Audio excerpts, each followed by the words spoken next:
stay. It was a pleasure to sign the heads of terms for the Mid-South West Growth Deal alongside the First Minister, Deputy First Minister and Minister for Finance on the 6th of November. These deals are a partnership between the Northern Ireland Executive, the UK Government, local authorities and businesses, and the aim of our joint investment in all 4 deals is to encourage economic growth in Northern Ireland. Edwards.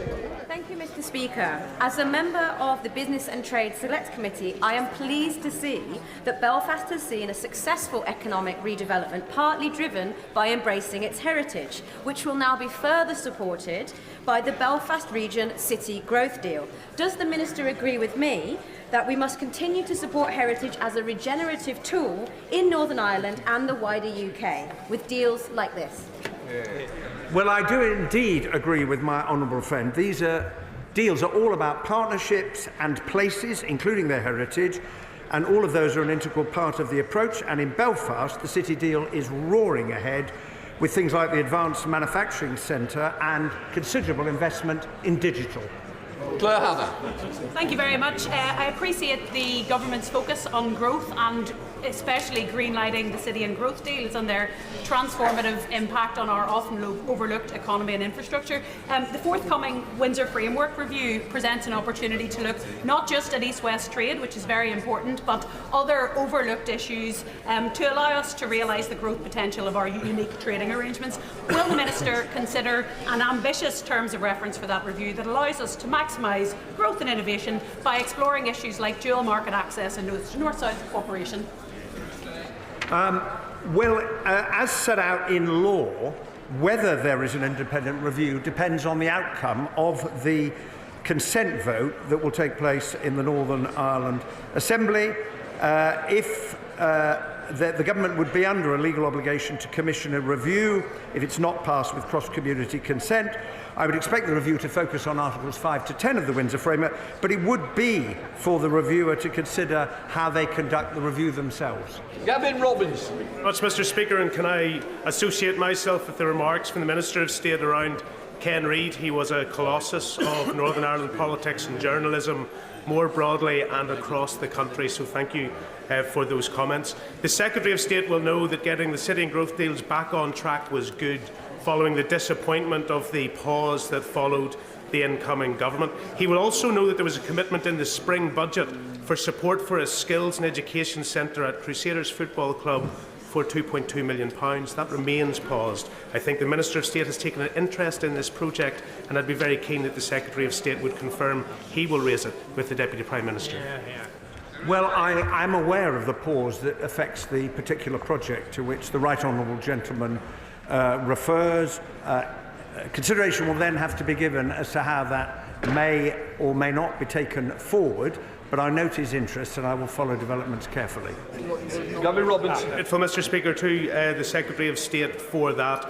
And in considering City and Growth deals, he knows that this is about economic growth and ensuring prosperity within Northern Ireland. Is he aware of the concerns amongst businesses in England and Wales and Scotland who are now saying that as a result of the general product safety standards emanating from the European Union, that they cannot send their products to Northern Ireland, in stark contrast to the British Government's position to maintain standards on CE markings with the European Union? And what advice and support can he give those businesses who want to trade within their own country and consumers in Northern Ireland who want to buy from within their own country but are currently frustrated from doing so? Well, advice is being provided about the General Product Safety Regulation. Many companies already meet the terms of it because they are exporting from the UK to the European Union. So there are steps that some businesses will have to take. But I hope the impact of that is going to be very small because there is a way to get through it. Smith. Question number 8, Mr. Speaker. Minister. Why, please. With permission, Mr. Speaker, I'll answer questions 8, 10 and 12 together. White Ribbon Day this week marks the start of 16 days of activism against violence against women and girls. The scale of this violence in our country is unacceptable, and this government is treating it as the national emergency that it is. Every woman and girl deserves to feel safe wherever she is. The scale of violence against women and girls is unacceptable. That's why the Labour government has set out our ambition to halve violence against women and girls within a decade. The government wants to take a joined-up approach across the UK, and I have discussed this issue with the First and Deputy First Ministers and Deputy Prime Minister together. We will continue to work collaboratively with the Executive. Look, we want to get to PMQs, and I'm going to achieve it at this rate. David Smith. Thank the Minister for that reply. According to Women's Aid, a fifth of all crime in Northern Ireland is domestic abuse. But we know that paramilitary organisations make reporting, confronting or escaping such abuse even more difficult. How is the Government working with the Northern Ireland Executive to break down these coercive barriers to support for women and girls? I'd like to thank the member for raising this.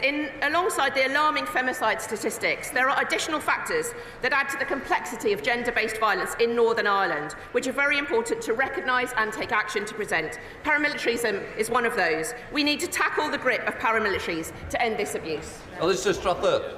Mr. Speaker, the theme of this year's White Ribbon Day is "It starts with men." Would the Minister agree with me that it is incumbent on all of us, and especially men, to play our part in stamping out violence against women and girls wherever we find it? And how is she working with the Executive in Northern Ireland to deliver on our shared mission to do exactly that? Thank you, and I'm delighted to see so many men raising this issue today here in Northern Ireland Questions.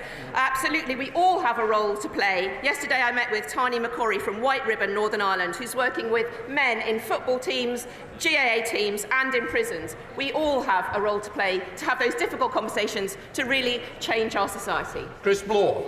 Mr. Speaker, the Northern Ireland Executive Strategic Framework to End Violence Against Women and Girls acknowledges the rise of online influencers who have a toxic influence on men and boys. Can the Minister provide an update on discussions she has had on sharing best practice and how to challenge these influencers and promote healthier and safer attitudes towards consent and relationships across the UK? I'm very supportive of the Executive's framework, the strategic framework to tackle violence against women and girls. I'm in constant dialogue with organisations like White Ribbon NI to learn and share best practice. That's how we're going to achieve this, in partnership with the Executive. And the Government is also committed to tackling online abuse and violence against women and girls with the Online Safety Act and further work that we'll be doing on this. Jim Shannon. I know that's not for me, but well deserved. Ministers, in Northern Ireland last year, 6 women were murdered by men. They've all been arrested and their cases are pending. 800 women and children stayed in the Women's Aid Refuge, and last year in the Women's Refuge 10 babies were born. There's an epidemic of violence against women in Northern Ireland. What can the Minister of State do in discussions with those at the Northern Ireland Assembly to make it better? Thank you so much. I'd like to pay tribute to all of the women's aides across Northern Ireland. They do absolutely fantastic work. So it's prevention, it's provision of services, it's tackling online abuse and tackling abuse and violence against women and girls wherever we see it, by everyone in this House and across the UK. That's the only way that we're going to really change this situation. Sir Ashley Fox. Mr. Speaker, does the Minister agree that the low number of police officers in Northern Ireland hinders the fight against violence against women and girls? And will she work with the Executive to ensure that the number of officers is increased to the 7,500 recommended? The action by police officers is absolutely fundamental, and looking at how we can change the justice system, as we are doing across the UK as our target to halve violence against women and girls, is essential. But it's much more than that. It's about a whole of society change. It's about tackling misogyny wherever we see it. It's about every organisation getting involved in this. So actions by the police are one part of this, but it's so much more than that. Minister Mike Wood. Thank you, Mr. Speaker. And following on from Honourable Friend's question, key to reducing violence against women and girls is, of course, effective policing. That was a clear commitment in New Decade, New Approach. By when does the Minister expect the policing numbers in Northern Ireland to reach those levels set out in that commitment? In the budget recently, this government provided a record-breaking devolution settlement of £18.2 billion, with £640 million this year, £1.5 million next year, and it's up to the Chief Constable now to be spending those figures. We now come to Prime Minister's questions. Daisy Cooper. Question number 1, Mr. Speaker. Prime Minister.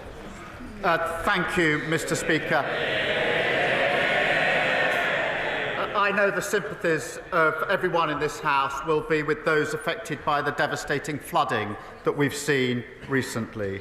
And our thanks goes to all those working tirelessly to support the affected communities. Mr. Speaker, we've committed £2.4 billion over the next 2 years to build, maintain and repair vital defences to protect more communities from the awful impact of the flooding. Mr. Speaker, the ceasefire announced in Lebanon is long overdue, but demonstrates that diplomacy can succeed even in the most challenging of circumstances. We must seize this opportunity to build trust, de-escalate tensions and push for a wider ceasefire. Mr. Speaker, this morning I had meetings with ministerial colleagues and others. In addition to my duties in this House, I shall have further such meetings later today. Daisy Cooper. Thank you, Mr. Speaker. May I associate myself with those remarks of those of the Prime Minister? West Hertfordshire Hospital Trust has eliminated 65-week waits, and they have now met all 3 national cancer standards. These remarkable achievements by the staff are happening despite the fact that they are working in terrible buildings that are life expired and crumbling. If the government is looking for a project that is high-performing and shovel-ready, this is it. So will the Prime Minister give our trust the green light to build a new hospital without any further delay? I thank her for raising the issue and obviously of importance to her constituents and beyond. Look, the new hospital programme that we inherited was a failure of the previous government. We are committed to delivering. We're reviewing to make sure we can deliver. The Health Secretary set out further details, but I'm very happy for her to have a meeting with the relevant minister if she wants to follow up on the specifics. Thank you. Chris Curtis. Thank you, Mr. Speaker. Residents in Red House Park in my constituency are suffering from soaring management fees and poor service from their fleaseholder management company. Recent BBC reporting has once again demonstrated the consequences of the outdated and feudal leasehold system. All of them are frustrated by the broken promises of the previous government, so will the Prime Minister reassure them that this government will introduce legislation as soon as possible to resolve the fleaseholder and leaseholder crisis? Mr. Speaker, yes, we will do so. I agree that the last government totally failed to tackle the unfairness of the leasehold system. We will provide homeowners with more powers, protection and greater rights by bringing that legislation forward. Thank you. Leader of the Opposition, Kemi Badenoch. Thank you, Mr. Speaker. At the CBI conference on Monday, the Chancellor said, and I quote, "I'm clear, I'm not coming back with more borrowing or more taxes." I know that telling the truth to this House is important to the Prime Minister, so will he repeat his Chancellor's pledge now? Mr. Speaker, we set out our position at the budget that was just set out. We're fixing the foundations. We're dealing with the £22 billion black hole that they left. I'm not going to write the next 5 years of budgets here at this dispatch box. But, Mr. Speaker, we said we wouldn't hit the pay slips of working people. We passed the budget, we invest in the future, and we kept that promise. Mr. Speaker, he's not fixing any foundations, he's making everything worse. The whole House would have heard him refuse to repeat the Chancellor's pledge, a pledge as worthless as the manifesto promises that he's talking about. If he is fixing foundations, why is it that the PMI index shows that business confidence has crashed since the budget? Mr. Speaker, we're fixing the foundation. We've got record investment into this country. But she talks about tax rises. Mr. Speaker, 2 weeks ago, she stood there and said that she wanted all the investment, all the benefits of the budget. but she didn't know how she was going to pay for it. I noticed that, having come here criticising the national insurance rises over and over again, on Monday she admitted that she wouldn't reverse the position that we set out. Meanwhile, her science minister was saying he was going energetically to do the opposite. They really haven't got a clue what they're doing. Mr. Speaker, if he wants to know what Conservatives would do, he should resign and find out. Until then...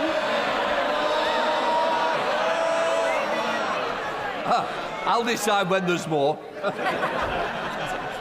Mr. Speaker, until then, I'm the one asking the questions. There's a petition out there, 2 million people asking him to go. He's the one who doesn't know. He's the one who doesn't know how things work. It is not government that creates growth, Mr. Speaker. It is business. His employment secretary, I don't see her here, she wants more young people in work. But businesses say they are cutting jobs because of the Chancellor's budget. His Deputy Prime Minister, she is not here. Her employment rights bill will stop businesses hiring. That's what they say. The CBI said on Monday that the dots of the government's policy don't join up. They're right, aren't they? Mr. Speaker, on Monday she said that she wouldn't reverse the increase in national insurance. Yesterday, on their legacy legislation, their predecessor, they couldn't decide what their position was. Today, they've launched a policy commission asking other people to give them some ideas for government. And she talks about a petition. We had a massive petition on the 4th of July in this country. We spent years taking our party from a party of protest to a party of government. They're hurtling in the opposite direction. Kemi Badenoch. What a load of nonsense, Mr. Speaker. Yes. We had a budget in March this year, and tractors were not blockading the streets of Whitehall afterwards. So let me give him another example of a real business. Following his budget, the head of McVitie's has said that it has been harder to understand what the case for investment in the UK is. So while the Prime Minister has been hobnobbing in Brazil, businesses have been struggling to digest his budget. Isn't it the case, Mr. Speaker, that the Employment Rights Bill shows that it is not only the ginger nut that is causing him problems? I was attending the G20. I suspect on their current trajectory they don't know whether they're going to attend the G20 or not. Maybe the Policy Commission will come up with an answer on that one. But we've had record investment from overseas into this country. And she keeps carping from the sidelines. She says at this dispatch box, she wants all the benefits of the budget, all the investment, but she doesn't want to pay for any of it. Mr. Speaker, she's racked up £6.7 billion of unfunded commitments in just 3 weeks as leader of the opposition. So once it comes to the economy, we're the ones growing the economy. Mr. Speaker, the investment he's taking credit for was our work. I was business secretary. We negotiated those deals that he announced. But the bottom line is that in all that he has said, he doesn't seem to care about the young people who will lose their jobs as a result of his budget. Perhaps he can show more concern for the 1,100 people who found out yesterday that they could lose their jobs at Vauxhall's plant in Luton. So while he flies around making unilateral commitments, back home, the real-world effects are businesses closing in Bedfordshire and Basildon. Does the Prime Minister stand by his promise to ban the sale of petrol cars by 2030, even if more jobs will be lost? Prime Minister. Mr. Speaker, I wouldn't normally invite a heckle, but that one was accurate. Mr. Speaker, the question of the position of jobs in Luton is a very serious one, and families and workers will be very worried, and we are obviously engaging with them. I would remind the Leader of the Opposition that the EV mandates that are an issue in this particular case were actually introduced by the last government.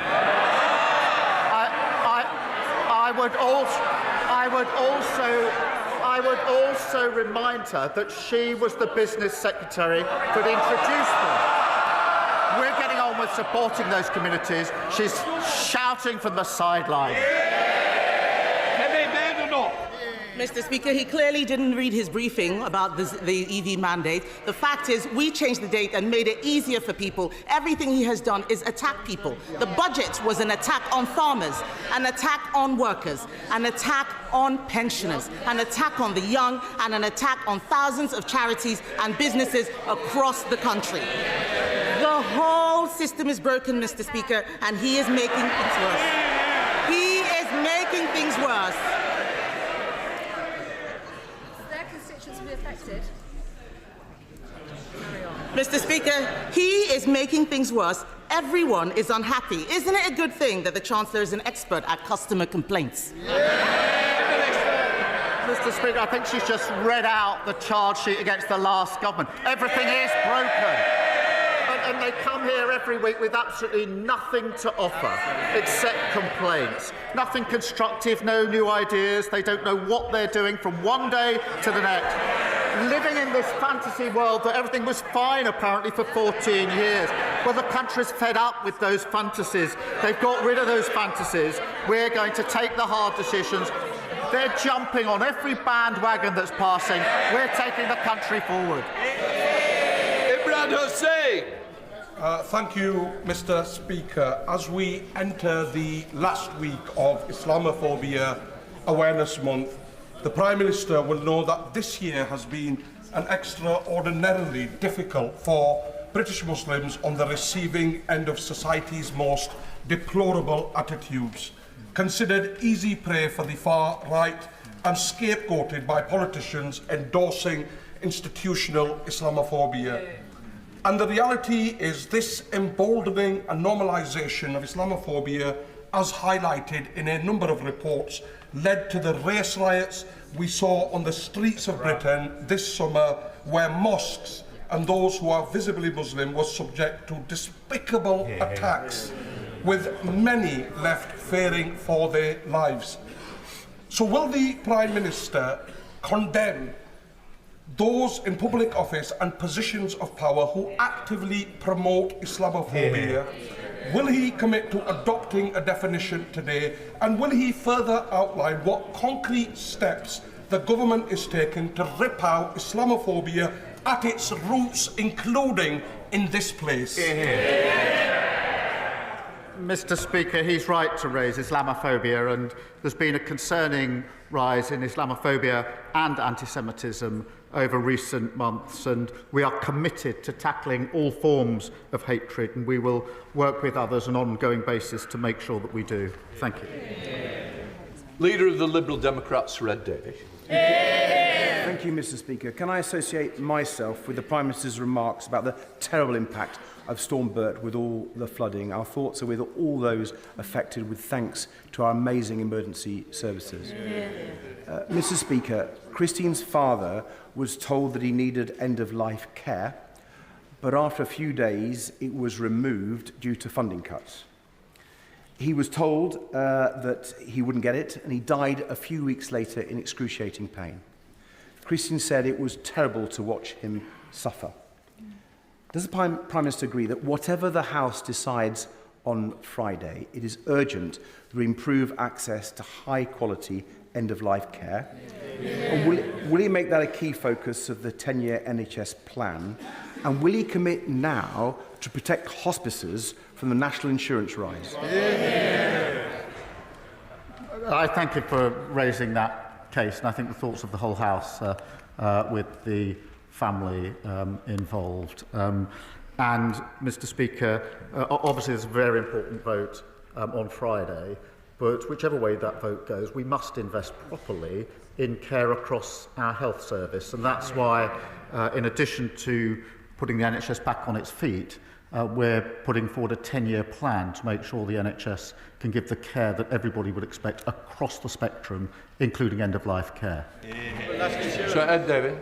Can I thank the Prime Minister for that reply, and I hope we'll hear more from ministers, particularly on hospices and national insurance, in days to come. Turning to the cost of living crisis, on Friday, Ofgem said that in January, energy bills would go up again after last month's 10% rise. Millions of people are really worried about how they're going to make ends meet this winter not least hundreds of thousands of pensioners who are in poverty but above the pension credit limit, who will now lose winter fuel payments. So with energy bills going up again, will the Prime Minister reconsider and restore winter fuel payments? Well, Mr. Speaker, obviously the whole House is concerned about energy bills, which are actually lower this year than they were last year. The long-term way to deal with this is clean power by 2030 to make sure we drive those energy bills down on a permanent basis. And that's what we will do. On the winter fuel allowance, he knows very well what the government's position is, and I've rehearsed it, indeed, with him many times. Thank you, Mr. Speaker. Antisocial behaviour involving modified and off-road bikes is a menace that has a huge impact on communities like mine in Sunderland. While I welcome the work Northumbria Police do in partnership with our council on this issue, they need stronger powers and more resources. Can the Prime Minister outline how he will back the police to tackle the misery caused by intimidating and downright dangerous antisocial behaviour on bikes? Well, I thank him for raising this, because antisocial behaviour affects so many people. Sometimes it's described to me as low level. It isn't in the impact it has, particularly when it comes to off-road bikes. And that's why we're implementing tough new respect orders, which will give powers to the police, including powers to seize off-road bikes, but crucially adds a power of arrest for breach of the orders, something that's been missing in recent years. So we will tackle this because it blights communities across the country. Stephen Flynn. Thank you, Mr. Speaker. As everyone in the House will be aware, we're currently in the middle of BBC Anti-Scam Awareness Week. And of course, the advice in that context is always simple. If you see a scam, you should report it. So with that in mind, can the Prime Minister advise the House? Is he aware of anyone who's promised to reduce energy bills only for them to increase? Is he aware of anyone who promised to back business only to tax business? And is he aware of anyone who promised to protect pensioners only to pick their pockets for their winter fuel allowance? Well, it's very good to see. Sorry. The gallery will not clap and not interrupt the proceedings. Prime Minister. Mr. Speaker, I'm very glad to see him in his seat in this House, as I'm sure many of his colleagues in Scotland share that sentiment. What I can point to is a government in Scotland that promised to take Scotland forward and took them backwards. So I can identify the first one. It's right there. Daria Ali. Thank you, Mr. Speaker. November marks Islamophobia Awareness Month. Last year, the United Nations Human Rights Council adopted a resolution condemning the desecration of religious texts, including the Quran, despite opposition from the previous government. Acts of such mindless desecration only serve to fuel division and hatred within our society. Will the Prime Minister commit to introducing measures to prohibit the desecration of all religious texts and the prophets of the Abrahamic religions? Can I agree with him that desecration is awful and I think should be condemned across the House? We are, as I said before, Mr. Speaker, committed to tackling all forms of hatred and division, including, of course, Islamophobia in all of its forms. Thank you. Thank you, Mr. Speaker. Sarah and her family have farmed beef and cattle in my Gordon and Buchan constituency for over 70 years, and they'd always planned for her sister to continue the family legacy. Earlier this year, Sarah's mother died very suddenly and unexpectedly, and she was just 58.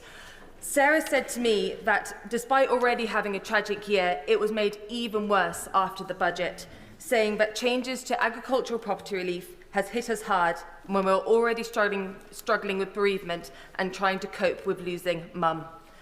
What would the Prime Minister say to Sarah and her family on what has been the most difficult year of their lives, in light as well of the family farm tax? Prime Minister. Mr. Speaker, I'm grateful to her for raising the case and the awful bereavement. And if she would kindly send me the details of the case, then I'll certainly have a look at it. In relation to farming more broadly, as she knows, £5 billion was set aside in the budget over the next 2 years as an investment in farming. That's the biggest amount that's ever been set aside. I hear the chuntering, but they actually failed to spend the last farming budget by £300 million. On the question of inheritance and family farms, obviously it's important to bear in mind in a typical case, which is parents passing to a child, the threshold is £3 million, and that is why, as she knows, the vast majority of farms will be totally unaffected. Neil Coyle. Thank you, Mr. Speaker. Southwark faces a significant challenge of antisocial behaviour, but fewer police today than in 2010 due to Tory cuts in coalition with the Lib Dems. As the Prime Minister fixes the postcode lottery and law and order, will he consider the request from Southwark Police, Southwark Council and myself for our community to be a pilot test area for the new respect orders to address this serious problem? Well, I'm grateful for him for raising this because public has been badly eroded under the last government, and we will drive that up with a major programme of reform. That includes recruiting 13,000 more police into neighbourhood policing and the tough new respect orders, coupled with the power to arrest for breach of the order. Rupert Bell. Thank you, Mr. Speaker. I sincerely hope that all of us in this House agree that good government is transparent government. In response to my written question on publishing the number of foreign nationals receiving universal credit, I was informed by a Department of Work and Pensions Minister that the feasibility of developing suitable official statistics was being examined. Will the Prime Minister today commit to using his good offices to publish this data transparently? Well, I'm grateful to him for raising this, and I know there's been an exchange on it, and as soon as I've got an update for him, I will provide that for him so that he's got it. Thank you. Waverley. Thank you, Mr. Speaker. Within weeks of a Labour government, the government delivered for the mine workers in the mine workers pension scheme. It was so well received and it was justice done. However, is it not time to seek the truth with regards to the policing during the miners' strike? And would the Prime Minister commit to an early and full inquiry into the policing during the miners' strike, something which this lot denied for generations? Well, I'm grateful for him for raising this. That question of the mine workers' pension scheme reversed a historic injustice, and I was so pleased we were able to do that in the budget. In relation to the miners' strike, as I think he knows, I've met some of the Orgreave campaigners and listened very carefully to what they say. They are entitled to the truth, and we're thinking carefully about what the next step should be in order to deliver that for them. Member of Portugal. Thank you, Mr. Speaker. Next month marks 2 years since the death of Cody Fisher, a young man from my constituency of Stratford-on-Avon. Cody was a talented footballer with a bright future whose life was tragically cut short when he was stabbed in a nightclub in Birmingham. His mother, Tracy, has been campaigning tirelessly in his memory for legislation which would require venues to wear bleed kits and metal detectors. In the light of the government's commitment to tackling knife crime, will the Prime Minister meet with Tracy and me to discuss these vital proposals to better protect young people like Cody from the devastating impact of knife crime? Prime Minister. Well, I thank the honourable member for raising the tragic case and pay tribute to Tracy for her campaigning. I've met a number of families on this issue of bleed kits, so I know firsthand just how important it is. We are taking measures in relation to knife crime, which includes banning the sale of online knives, making them less available, a course to take young people out of offending where we can, and real penalties. But I am happy to look at bleed kits, and I will make sure that she gets a meeting with the relevant minister to hear more of what we're doing, but also to make her case. Rachel Hopkins. Mr. Speaker, and I refer to my register of interests. The proposed closure of Luton's Vauxhall van plant by Stellantis is devastating news for our town. Over 1,000 jobs at risk and the future prosperity of our town threatened. So can the Prime Minister assure me there will be cross-departmental response to support the automotive sector, but importantly, good skilled jobs in Luton? Yes, I will, and I know, and thank her for raising this, because it is a difficult and uncertain time for workers in Luton and her constituents and their families. And that's why we're working with the industry. There will in fact be a statement later on today, Mr. Speaker, about this. It's important we do whatever we can to support these communities. Harriet Baldwin. Thank you, Mr. Speaker. Tenbury Wells was flooded again with Storm Bert last weekend. The second time the town has been flooded this year, and it's a town where it's only a case of when, not if, it will flood again. And the situation is made even more devastating for residents because there is a fully developed flood defence plan that is partly funded for the town. And the budget carried forward £2.4 billion for flood defences. Can the Prime Minister commit to be able to use his offices to finally get this scheme built and to fix the foundations of Tenbury Wells? I'm grateful to her for raising this, which is an awful situation for her constituents. We all know how devastating flooding is, the initial damage that it caused, but then the ongoing damage, including problems then of insurance, etc., that then prevail for many, many years. We are committed to tackling this. That's why we set aside the money that we did in the budget, and I'll happily arrange for her to have a meeting with the relevant minister to look at the particular details of her case. But I thank her for raising it, because I do know for her constituents it's such an important issue. Smith. Thank you, Mr. Speaker. Last weekend in Cwmtaleiri, torrential rain caused a landslip. Slurry, even boulders, poured down streets. People were afraid. The Chancellor just agreed a welcome £25 million for coal tip maintenance in Wales. Given the impact of extreme weather events, will the Prime Minister continue to prioritise coal tips to keep our communities safe? Yes, I will, and I know how much of a concern it is to his constituents. Indeed, we went together to meet some of those constituents last time there was terrible flooding, but that commitment to the £25 million in relation to coal tips is very important. And what I would say on flooding, we've now had two questions on this. If other members of the House do have individual issues they're not able to raise here, if they get in touch with myself or my office, I'll make sure that they get whatever they need in support of their constituents. Brendan O'Hara. Thank you, Mr. Speaker, and of course we too welcome the ceasefire in Lebanon. But now that arrest warrants have been issued for his allies, Netanyahu and Gallant, the Prime Minister's determination to supply Israel with the weapons it requires to carry out its atrocities in Gaza, which has always been morally repugnant, is now completely untenable. But what these warrants would do is present him with a perfectly valid legal avenue by which he can end the UK's complicity in this slaughter.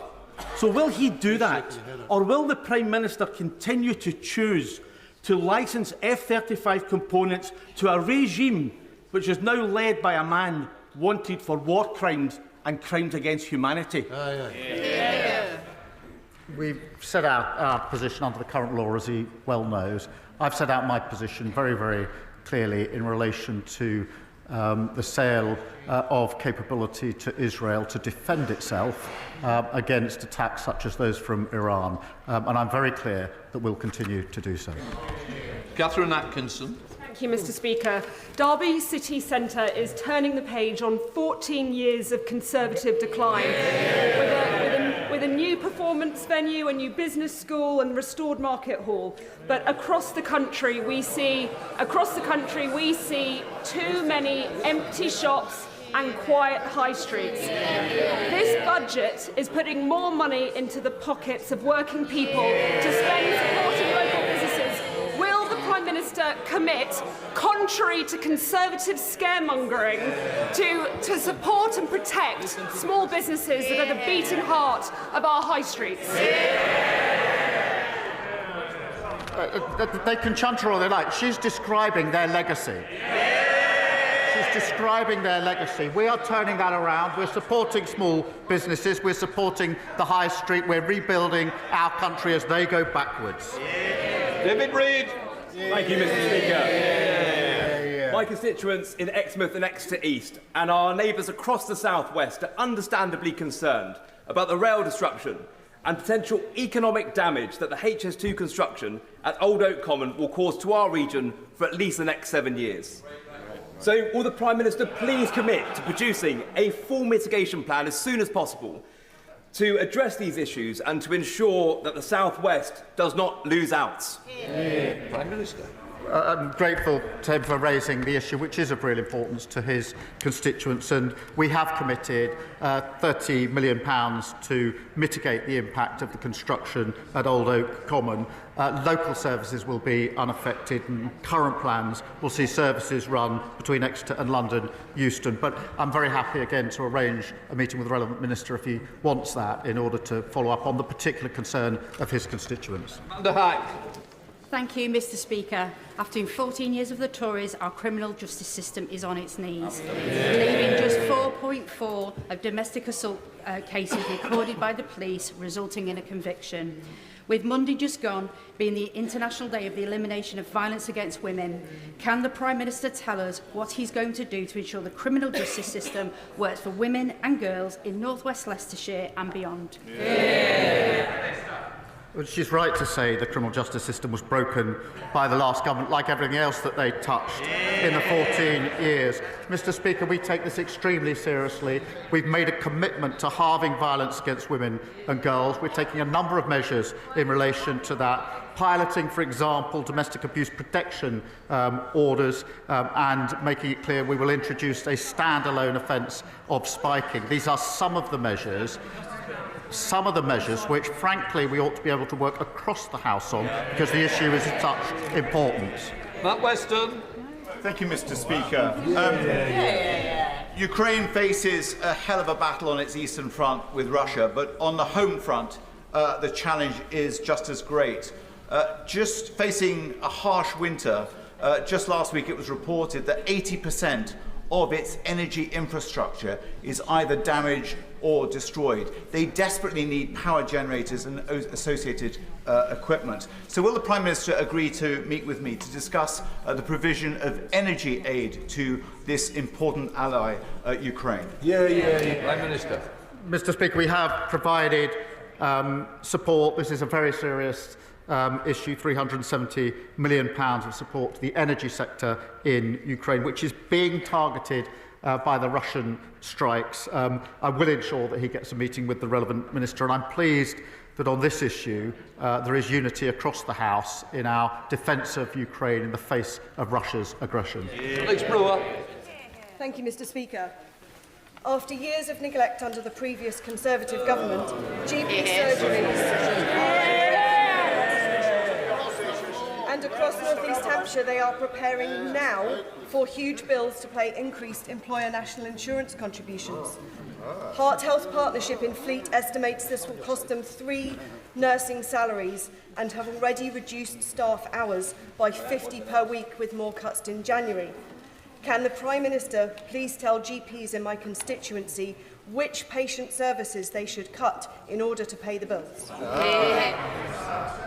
Mr. Speaker, she's absolutely right that the NHS was broken by the last administration. And the Darcy report makes that absolute... They should hang their heads in shame, frankly. We are providing in the budget £22 billion of additional funding this year for our NHS. That's a huge investment in our NHS, which is much welcomed across the NHS, much needed across the NHS. We will, of course, work with GPs and consult the sector on the services they provide and the money that they're entitled to in return. And all of that funding will be confirmed in the usual way. Johnny Maynard. Thank you, Mr. Speaker. We recognise that Labour is determined to defend the economically disastrous Conservative policies of being outside the customs union and single market. However, does the Prime Minister agree with the principle that where it is in our country's interest to maintain alignment with EU standards so we can better sell our products internationally, we align, and where it is in our interest to diverge, we diverge? I certainly agree that the deal we got under the last government is not the best deal that we can get, and that's why we're determined to reset the relationship which we have already begun. Obviously, there'll be no return to freedom of movement, the customs union or the single market, but beyond that, we can increase, I think, and improve the situation, whether it comes to trading, to security and other cooperation, and we're actively working on that. Final question, Frank McNally. Very much, Mr. Speaker. Following a major fire at the Tradeby depot in my constituency in 2021, Scotland's clinical waste was forced to be transported to England due to a complete lack of forward planning. Tradeby was only appointed after the previous contractor collapsed, leaving human remains languishing in a warehouse, and it's now been revealed that the Spanish company was bailed out with £5.4 million of taxpayers' money. Does the Prime Minister agree with me that the SNP government has consistently failed to get a grip of clinical waste disposal and must act appropriately to protect the public purse and ensure public safety? Well, I do agree with that, and it's not. It's the rule rather than exception when it comes to the SNP government. And the challenge for them now is they've got the powers to act. They've now been given the money to act. They've run out of excuses. That completes Prime Minister's questions. We'll let the front benches change over.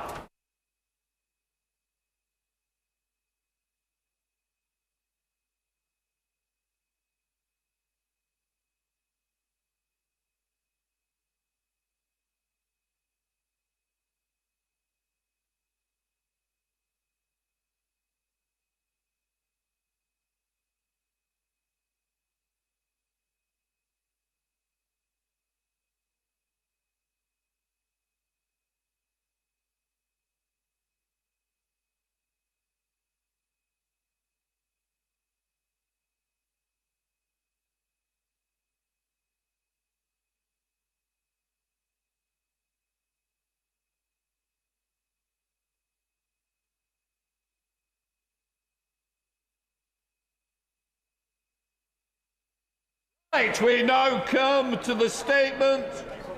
Secretary of State for Business, Jonathan Reynolds. With your permission, Mr. Speaker, I wish to make a statement on the announcement by Stellantis yesterday on the future of their manufacturing sites in the United Kingdom. Can I begin by saying I know yesterday was a dark day for Luton. This is an iconic plant, powered by a talented workforce, and there are very few people in the town who don't know someone who works at the site. I want to outline the steps the government has taken to try and prevent this outcome and how we're going to support the industry and the area going forward. Mr. Speaker, the Transport Secretary and I found out about the challenges at this site just 10 days after the election. The global CEO told us he felt extremely frustrated by the lack of action from the previous government, which meant his desire was to close the Luton plant. Since then, we have been involved in intense negotiations with the company to try and find a way to keep the site open. Following these initial meetings, in July of this year, the company announced its intention to conduct a review of its operations in response to the significant pressures they were facing in key markets. Following the review, the company set out plans on Tuesday, which will see manufacturing at the two current Stellantis plants consolidated into a single location. We were, and are, aware that Stellantis has significant excess capacity across Europe. The company's talk of efficiency and investment elsewhere will, of course, be positive for their bottom line, but it will come as no comfort to the workers affected. For over a century, Vauxhall as a brand has been synonymous with Luton, and we are bitterly disappointed to hear that this relationship looks likely to end. Our number one priority is the people of Luton, who will, of course, be devastated by this decision. News like this rips through the heart of communities, sending shockwaves beyond those immediately impacted, through their families, their communities, and the businesses they support. I myself grew up in a car community, and I know what it is like when half the street work at the same site. We have asked the company to urgently share their full plans with us and to work with the government so that every single worker who is impacted receives the support they deserve. The Department for Work and Pensions stands ready to help anyone affected with the rapid response service designed exactly for these kinds of scenarios. It provides vital support and advice to both employers and their employees facing redundancy. I want the House to be aware that we have done everything we possibly can to prevent this closure from happening. My right honourable friend, the Secretary of State for Transport, and I met Stellantis many times over the summer and again on Tuesday morning to discuss the situation and the acute pressures the company is facing. We've worked hard to find a solution that would support the business and ensure people kept their jobs, and we confirmed in writing we were willing to consider any solution put forward. However, despite our best efforts, we have been forced to accept that this is ultimately a commercial decision by Stellantis as they respond to wider challenges within the sector. And I'll be frank with honourable members. These challenges are not confined to any one company. Car manufacturers around the world are battling with increased costs, supply chain issues, and changing consumer demand in a highly competitive, fast-evolving market. Honourable members will know that last week, Ford also announced 800 job losses in the UK over the next 3 years as part of a major restructuring programme across the whole of Europe. Many of the challenges faced by our car manufacturers are global in nature, and they cannot be resolved by UK government intervention alone. And whilst this announcement is not what we wanted, nor what we worked towards, we must not mischaracterise this. It categorically does not signal a retreat by Stellantis from the UK. The plans announced by the company will also see them investing £50 million as they consolidate manufacturing at their Ellesmere Port plant in Cheshire. Honourable members will know that Ellesmere Port is the UK's first all-battery electric vehicle plant, and Stellantis' decision to bring production of the Vivaro electric van to there is welcome. We will, of course, continue to work closely with the company on next steps of the consolidation process, including the proposal to offer affected workers a relocation package to take up roles at Ellesmere Port. The investments being made at Ellesmere Port and elsewhere demonstrate that there are real opportunities for UK manufacturing as part of the move to zero-emission vehicles. But this transition has to be properly managed, and it requires a government that's on the pitch, something the car industry finally now has in this government. The government is determined to support automotive companies as they revamp their production lines, adjust their business plans, and develop the technology needed for the next generation of zero-emission vehicles. These cars and vans are greener, they're cleaner, and they're essential to our net zero ambitions. Roughly 30% of the UK's greenhouse gas emissions come from cars, vans and lorries. To tackle this and wean our country off imported fossil fuels, we do need emission vehicles. But this government is resolute that this transition must be done in partnership between government, industry and, of course, consumers. And that is why my right honourable friend, the Secretary of State for Transport, and I are listening closely to the concerns of the automotive industry and the wider sector about the transition to electric vehicles and the Conservative Party's zero-emission vehicle mandate. We held a roundtable earlier this month to hear directly from major automotive companies, from the SMMT and the charging sector. And in response, we will be shortly fast-tracking a consultation on our manifesto commitment to end the sales of new purely petrol and diesel cars by 2030. But we will use that consultation to engage with industry on the previous government's ZEV transition mandate and the flexibilities contained within it, and we will welcome on board their feedback as we move forwards. We want to do everything we can, together with industry, to secure further investment into the British automotive sector now and over the long term. It is why in the budget the Chancellor committed £2 billion in R&D and capital funding to support the zero-emissions vehicle manufacturing sector and supply chain. And our industrial strategy will also give the automotive sector the certainty it deserves and send a clear signal to global boardrooms that this government is in this for the long term. We want to invest alongside them, create a policy environment that allows them to prosper and help them do what they do best, bringing good jobs to every part of this country. And through the National Wealth Fund, we're unlocking billions in private investment to invest in new green infrastructure, including gigafactories, supporting growth and job creation, not just in the automotive sector, but in the wider economy too. And we're working with investors to build a globally competitive electric vehicle supply chain in the UK, laying the foundations for growth over the long term. Mr. Speaker, the closure of the Luton plant by Stellantis is a bitter blow to our car industry, to Luton and to the workers who made Vauxhall a world-class brand producing world-class cars and vans. But we must not lose sight of the fact that these vehicles will continue to be designed and built here in the UK at Ellesmere Port. And that matters to me, and it matters to the government. When I say decarbonisation must not mean deindustrialisation, I mean it. Winning the race to net zero and having a world-leading automotive sector must go hand in hand. We must never undermine the transition as the previous government did, but we will be pragmatic on ensuring regulation and incentives are working as they should. Contrived culture wars are not what this industry needs. Instead, it needs a partner in government ready to look at the practical solutions necessary, and we stand ready to do that. And I commend this statement to the House. Shadow Secretary of State Andrew Griffiths. Thank you, Mr. Speaker, and I thank the Secretary of State for advance sight of his statement. This is a sad day for the 1,100 workers at the Luton Vauxhall factory, and our thoughts are first and foremost with them and their families.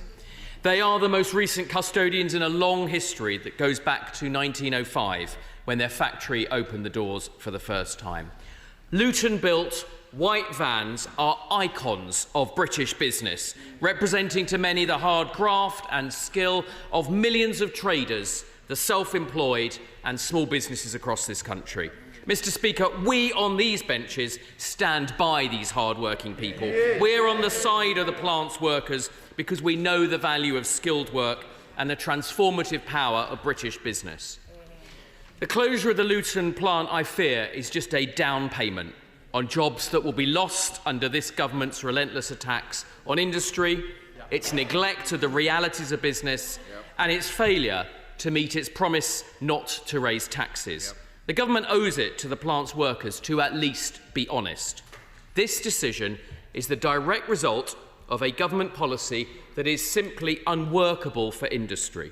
Stellantis told us as much when they said that this decision was made in the context of the zero emissions mandate. The Society of Motor Manufacturers and Traders has said that the UK situation is particularly acute, with arguably the toughest targets and most accelerated timeline on the world. And there are unsustainable business costs undermining UK industry. The government's policy on zero-emission vehicles is a jobs killer. They say they've been talking since July. So why today, Mr. Speaker, this panicked U-turn when it's already too late? Under the last government, we acknowledged that the previous vehicle mandate was too stringent. We took the decision to push this back, recognising the impact that it would have on industry. We listened to Unite the Union on this. His party unilaterally reversed those changes and brought the deadline forward to 2030. Instead of Unite, he listened to the member for Climate Central in Doncaster North. But even today, the Secretary of State speaks of ending the sale of new purely petrol and diesel cars by 2030. He's tried to slip a subtle change in there, the consequences of which are significant. And whilst I welcome that for once this government has listened to business, he appears to be misleading them at the same time. Can he explain exactly what his policy is? There are real costs, as we see today, to these targets. And instead of having the courage to stand up and recognise that he was wrong, his solution appears to be yet another consultation which is yet to take place. How many automotive businesses has the Secretary of State spoken to about these targets? And in any of his conversations with Stellantis, did they ask him at any point to remove the fines on their business?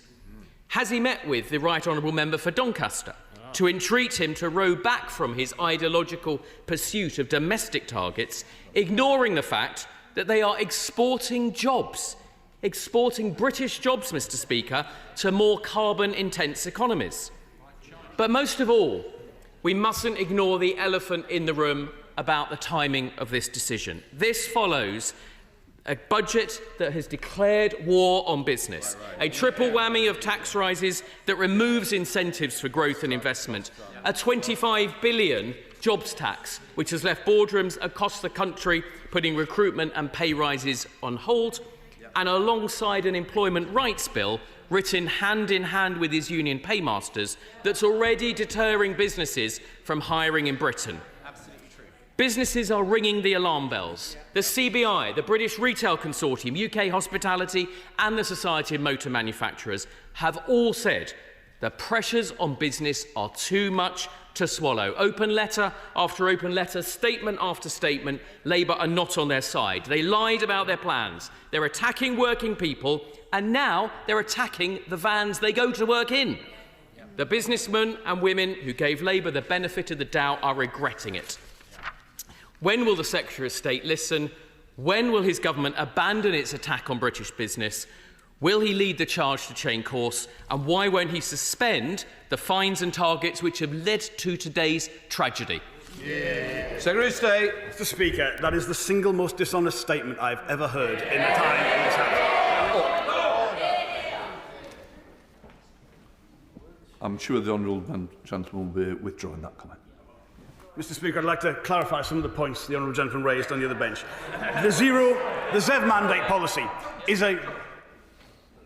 We're on the same side. We'll be quiet, won't we? Secretary of State.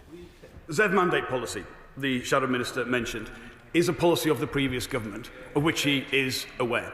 The changes the previous government made were not to the ZEV mandate. They were not pragmatic on it. They changed the destination and kept the fines and the ramp-up and the thresholds exactly the same. So what they did was give no flexibility or pragmatism in how that policy operated, but still undermined the transition, leading to a massive reduction in consumer confidence. And he asks, has the honourable gentleman talked to industry? I was the guest speaker at the SMMT dinner last night. 1,000 people there from every bit of the automotive sector. They are absolutely clear that it's the destination they support. It's the Conservative government, the previous Conservative government's policy as to how this operates, which is causing them the problems. And as I said in the statement, if he was listening, or if he'd read it in advance, 10 days in to this government, we were told this plant was likely to close. It is on this side of the House that we've acted with pragmatism, been willing to look at any part of this policy in order to make sure this outcome didn't happen. The simple truth was that it was too late after 14 years of failure to be able to put this right. So I just have to say to him, with all politeness, he is out of touch with industry, he is out of touch with workers, he's even out of touch with what the previous Conservative government did, and I think that speaks for itself. Chair of the Select Committee, Liam Burns. This is indeed a hard day for Luton, and I welcome what the Secretary of State had to share with the House today, and I welcome the review that he's announced of the zero-emission mandate. As part of that review, I do hope that he looks again at the perversities of the regime that he inherited that could involve makers of petrol engines in this country transferring credits to companies like Elon Musk's Tesla and Chinese EV makers. But if we really want to make sure that there is a level playing field, Mr. Speaker, why don't we reverse the decision of the last Secretary of State, follow the EU Commission and launch anti-subsidy investigations into Chinese EV makers? The Trade Remedy Authority is ready to go. It just needs the Secretary of State to give the green light. Secretary of State. I'm grateful to the Chair of the Select Committee and indeed for our exchanges we had in the committee evidence session yesterday. He is right to say that what we have inherited is a position where how the policy operates, the flexibilities that are contained within it, and the fact that no domestic producer is on track means effectively the transfer he has described is the problem. That is when I say decarbonisation cannot mean deindustrialisation. It is precisely that we've inherited that we are critiquing. Now, we don't want to undermine the transition in the way the previous Prime Minister did, because anyone in industry in this sector will be able to tell honourable members opposite how disastrous that was. But what we need to give is breathing space and making sure that that policy is operating in a way which doesn't have any of the kind of perverse incentives he's described. Now, on the subsidies point and the trade remedies and the potential response from the UK, we've got to bear in mind two things. First of all, the system we've inherited is industry itself, which makes the application for that. I do have powers as Secretary of State to do that, though they've never been used to my knowledge. But we must also remember that the UK automotive sector is a world-class export-led sector. If we were to go in any kind of protectionist route on principle, we've got to bear in mind what it would mean for the markets we sell those vehicles into. If you sell 80% of your product abroad, it is the international export position you've got to consider alongside the domestic market. But I say again, if industry makes that request, of course it would be followed in accordance with the way the system operates. Clive Jones, the Liberal Democrat spokesperson. Thank you, Mr. Speaker. And can I thank the Secretary of State for the advance copy of his statement. Mr. Speaker, yesterday I also attended the Society of Motor Manufacturer and Traders annual dinner, same as the Secretary of State, and greatly appreciated the opportunity to hear directly from a sector that is so important to the British economy. UK car manufacturing brings billions of pounds into our economy and employ hundreds of thousands of people directly and many more thousands of people across their supply chain. They are at the forefront of the green transition and in making transport sustainable for the future via electric vehicles. And most importantly, they are always willing to be frank with me and other politicians because they reaffirm to me that the industry sees major hurdles on the horizon. And the closure of Vauxhall's 100-year-old factory in Luton is a sign of great troubles ahead. Inevitably, the Conservatives are going to play politics with this announcement, but there is still no apology from them for trashing the economy. There is not one moment of reflection that the previous government's policy on electric vehicles was a disaster. It simply did not do enough on infrastructure and incentives. And therefore the government need to fix the Tories' mess. As a starting point, the government urgently need to work with Vauxhall to mitigate what will be a major shock for this area. The government have said that it will fast-track a consultation, but that needs to be fast-tracked today. Mr. Speaker, urgency is the key. When will the consultation start, and when does the Minister expect it to report? The previous government did not do enough to incentivise people to buy electric vehicles, nor did it provide the right infrastructure. What is the government doing to increase sales of electric vehicles and to increase the number of charging points in places like my constituency of Wokingham? Seriously. I'm grateful to him for his questions and his observations, and apologies. He's had to hear me speak twice on this in the short passage of time from last night till today. But he asks the Conservative Party to apologise for their economic record. That case stands for itself. But I would also like to know, given how urgently this was presented to us as a new government, what they were doing at the end of the last government. What did they know? What conversations were they aware of? Because certainly what we inherited was a position of extreme frustration from the company. I can't imagine that hadn't been conveyed in some way to our predecessors. There were policies in terms of specific questions in the budget around charging infrastructure. I recognise that's a key part of this, as well as the £2 billion for the R&D, Automotive Transformation Fund, and the partnership with business that we use that for.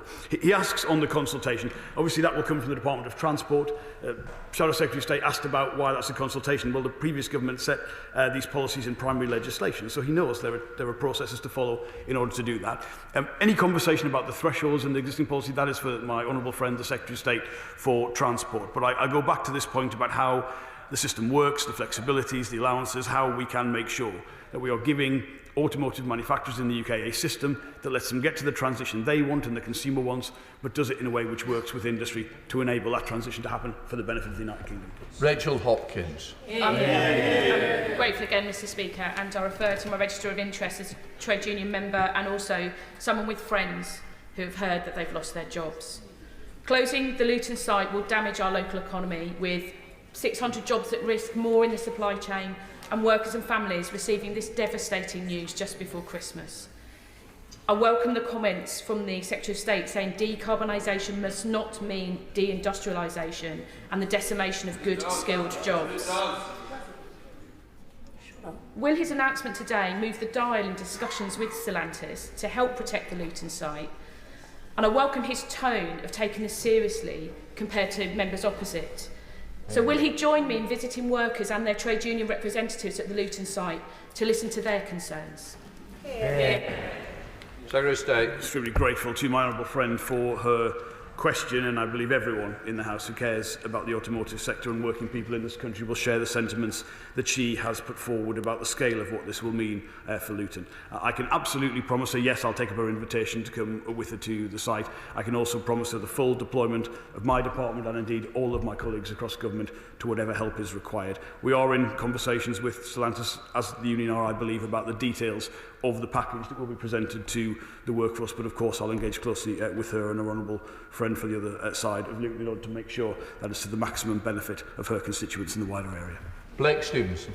Thank you, Mr. Speaker. As a Bedfordshire MP, I know how significant the Vauxhall plant is to our local economy and as a local employer. The Minister has explained how devastating this will be for families locally, not just in Luton, but also in my constituency in mid-Bedfordshire. But the Minister, unfortunately, has said very little about how he's going to support the people that are losing their jobs. Is the Minister concerned that this government's tax on jobs will make it much more difficult to replace the 1,000 manufacturing jobs in Bedfordshire? Grateful to him for his sentiments, but the straightforward answer to that question is no.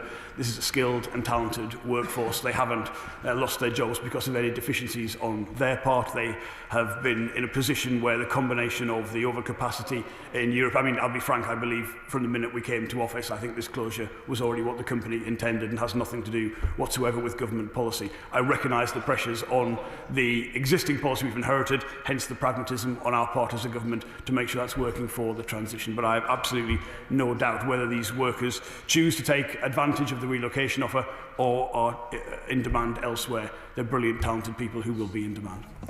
Sarah Owen.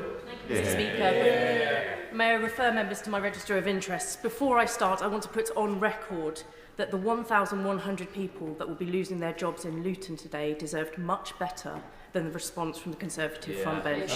It was very far from factual and it was very far from serious. I thank the Secretary of State for their statement and welcome any support for Vauxhall workers and their families who are understandably devastated by Stellantis' decision, especially this close to Christmas. This follows the closure of the Skeff plant in Luton North after a century of manufacturing earlier this year. Like them, Vauxhall is, or was, synonymous with Luton. Stellantis' callous decision will impact our whole town, our whole region even. So what support will be offered to not just the skilled and dedicated Vauxhall workers who are losing their jobs, but also to our whole town as a whole to cope with the loss of this manufacturing giant which Luton helped build? Tuesday. Grateful to my honourable friend for her question as well, and echo the sentiments I gave to her constituency neighbour in my earlier question. The timing of this, I think, the whole decision is regrettable, but the timing is particularly regrettable around it. As I said in my statement, we've done everything we can since the new government came into power on the 5th of July to try to avoid this. I reiterated the offers I had made throughout the negotiating process in terms of both policy flexibility and indeed the potential of new government investment in the site, but regrettably it was not possible to change this decision. The support that I have made clear is available. I reiterate that promise, and I do say, despite in fact I would not want to minimise the impact of this in any way. I believe her area is a place of considerable economic strength, firms in engineering and aerospace, in air travel, in the creative industries. There's a lot to be optimistic about for the future, but that doesn't take away the bitterness of this particular blow for Luton at this time. I recognise that. John Cooper. Thank you, Mr. Speaker. And can I make clear that we on this side regard this as a very grave matter? We are taking this seriously and we are also dealing in facts. Turning then to veracity, can we hear whether or not Stellantis raised the question of the eye-watering ZEV mandate fines? Did they ask for them to be lifted? I'm grateful to him for his question. Yes, in the conversations we had with them, they raised every aspect of the previous government's policy in terms of the flexibilities, the ability to cap and trade, some of those allowances, what it would mean for the bottom line. And I take those concerns seriously. That's why I'm willing, in a way that does not undermine the destination, to consult on how this policy works alongside my colleague, the Secretary of State for Transport. Because whilst I feel the previous government's aspiration, I understand why they did this policy, I don't think they considered, when the decision was made, the kind of falling demand in Europe which we have seen. And I think we have to work pragmatically across all bits of government to make sure this policy is not having the kind of outcomes which I think many of us who are aware of how exactly this works do share. Matt Weston. Thank you, Mr. Speaker. Speaker, I refer members to my declaration of interest. I welcome the Secretary of State's statement. I'm greatly saddened by the decision, and may I suggest that plant rationalisation, platform rationalisation would have been a major factor. Let's be honest, the industry wanted certainty, but the challenge faced by automotive manufacturers in meeting the ZEV mandate, introduced by the last government, is more stringent than in Europe and most other markets. Put simply, consumer uncertainty was introduced by the last government. So I find the remarks of the Shadow Minister disingenuous. Can I urge the government to introduce more flexibility in the annual targets? Disingenuous is aimed at a particular person. We don't do that. You've been here long enough, and I'm sure you want to withdraw it immediately. I withdraw that, Mr. Speaker. Thank you. Can I urge the government to introduce more flexibility in the annual targets 24 to 29, introduce consumer incentives, and consider redirecting any penalties towards EV charging infrastructure and not to Chinese government car companies? Secretary of State. I'm grateful to my honourable friend as well. I think he makes some very good points about the fact that whilst nearly every major market has policies of this kind, ours does operate in a different way, say to, for instance, how the French proceeded with theirs. I agree with him that the major failing of the former Prime Minister's speech was to keep this policy in place but change the destination, which really makes no coherence whatsoever. You should do one or the other logically. To do both undermines confidence and still doesn't give the kind of pragmatic flexibilities we're talking about today. And the specific things that he mentioned will all be part of the consultation my honourable friend, the Secretary of State for Transport, will lead on. Sir Julian. I assure the Secretary of State that the question I'm about to ask I would have put to a Conservative minister equally. And that is this. If all British car manufacturers came together and told the government that they could not possibly meet this 2030 goal, would the government nevertheless persevere in maintaining it as an immovable target? Well, I would recognise the honourable gentleman's fairness and equity, whichever side of the House he's sitting on, and have no doubts about that. We do listen to industry. We have that very close relationship with them, and that is why we understand that the destination they want is 2030. The pressures of the system are in the next few years because of a situation which I don't believe, and I'm saying this in good faith to Conservative members, I don't believe government ministers at the time considered this set of European and global economic factors in terms of the particular decisions that they made. So that's why we've got to get this balance right. We should also recognise, given we are an export-led automotive producer, that if we weren't being ambitious about the transition, we'd lose our export markets because we wouldn't have anything to sell because other countries have these policies, and that is where the consumer is going. It's about how we support the transition, and that's where we work so closely with industry. Antonio Batts. Thank you, Mr. Speaker. I draw attention to the Register of Interests as a member of Unite the Union. Can I thank the Secretary of State for coming to the House today on such a difficult day for the car industry. All of our thoughts are with the workers in Luton today. I wanted to ask the Secretary of State to thank him for the work he's doing, engaging with the industry and with unions on a better way forward on electric vehicle targets. This news is really disappointing, but does the Secretary of State agree with me that we can and should be positive about the future of the automotive industry in this country? It matters to me locally as the MP for many, many businesses in the automotive supply chain, as I know it matters to many members across the House. I thoroughly agree with the content and sentiment of my honourable friend's question. That support this government is committed to is about that transition, but we should be excited by what British manufacturers are doing. We should be excited by what JLR, what Nissan, what Toyota are doing. We should be excited, I mean, in the supercar, the luxury end of the market from McLaren and Rolls-Royce. I could mention all of our iconic brands. There's a lot of exciting things going on. And if honourable members aren't aware of that, these are all manufacturers more than happy to host members of Parliament coming to visit. So I'd encourage people who aren't aware of the situation to do that. But they will explain the pressures they're under in the short term, and they will endorse the change of policy this government is putting forward today. Thank you, Mr. Speaker. The Electric Vehicles Association say that 14 NGOs, think tanks and campaign groups are advocating to uphold the ZEV mandate. We have just seen the most devastating storms, dangerously accelerated by climate change. I know the government knows that net zero is not negotiable. The previous government has persistently undermined the motor manufacturing industry. Will this government listen to the Electric Vehicle Association, who are, after all, supporting this government in its ambition to get to net zero?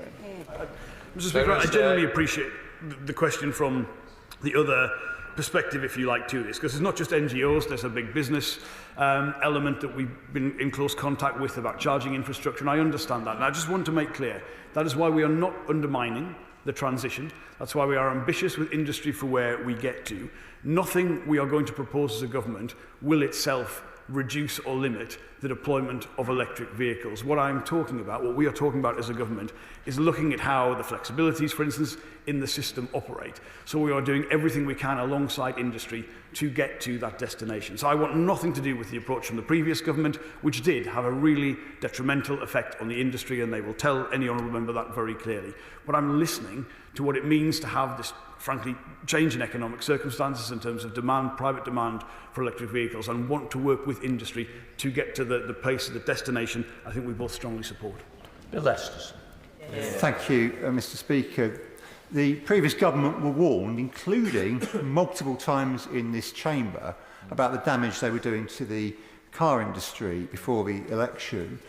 The constant changes of policy on net zero, the missing of targets on the rollout of charge points, the failure to even allocate the rapid charge fund, all of these undermined consumer confidence.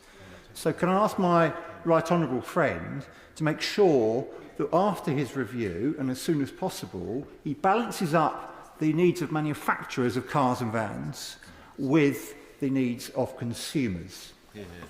Secretary of State. I believe the analysis from my honourable friend is absolutely right, and I think he and I were in the chamber several occasions where this case was made to the previous government. I mean, look, the intervention from the former Prime Minister was not based in any kind of business or economic logic. It was an attempt to create some sort of wedge issue before the election, which frankly did them absolutely no good because people saw straight through it. I say again, to change the deadline but keep the existing thresholds in place up until 2030 was the worst of all worlds. It did have a really negative impact on consumer confidence, excuse me, and we will never repeat those mistakes. Gerald Mays. Thank you, Mr. Speaker. The Secretary of State has said in his statement that at the time of the election, Stellantis were minded to close the plant. But since the election, we've had the budget, which has imposed £25 billion of increased taxes on business.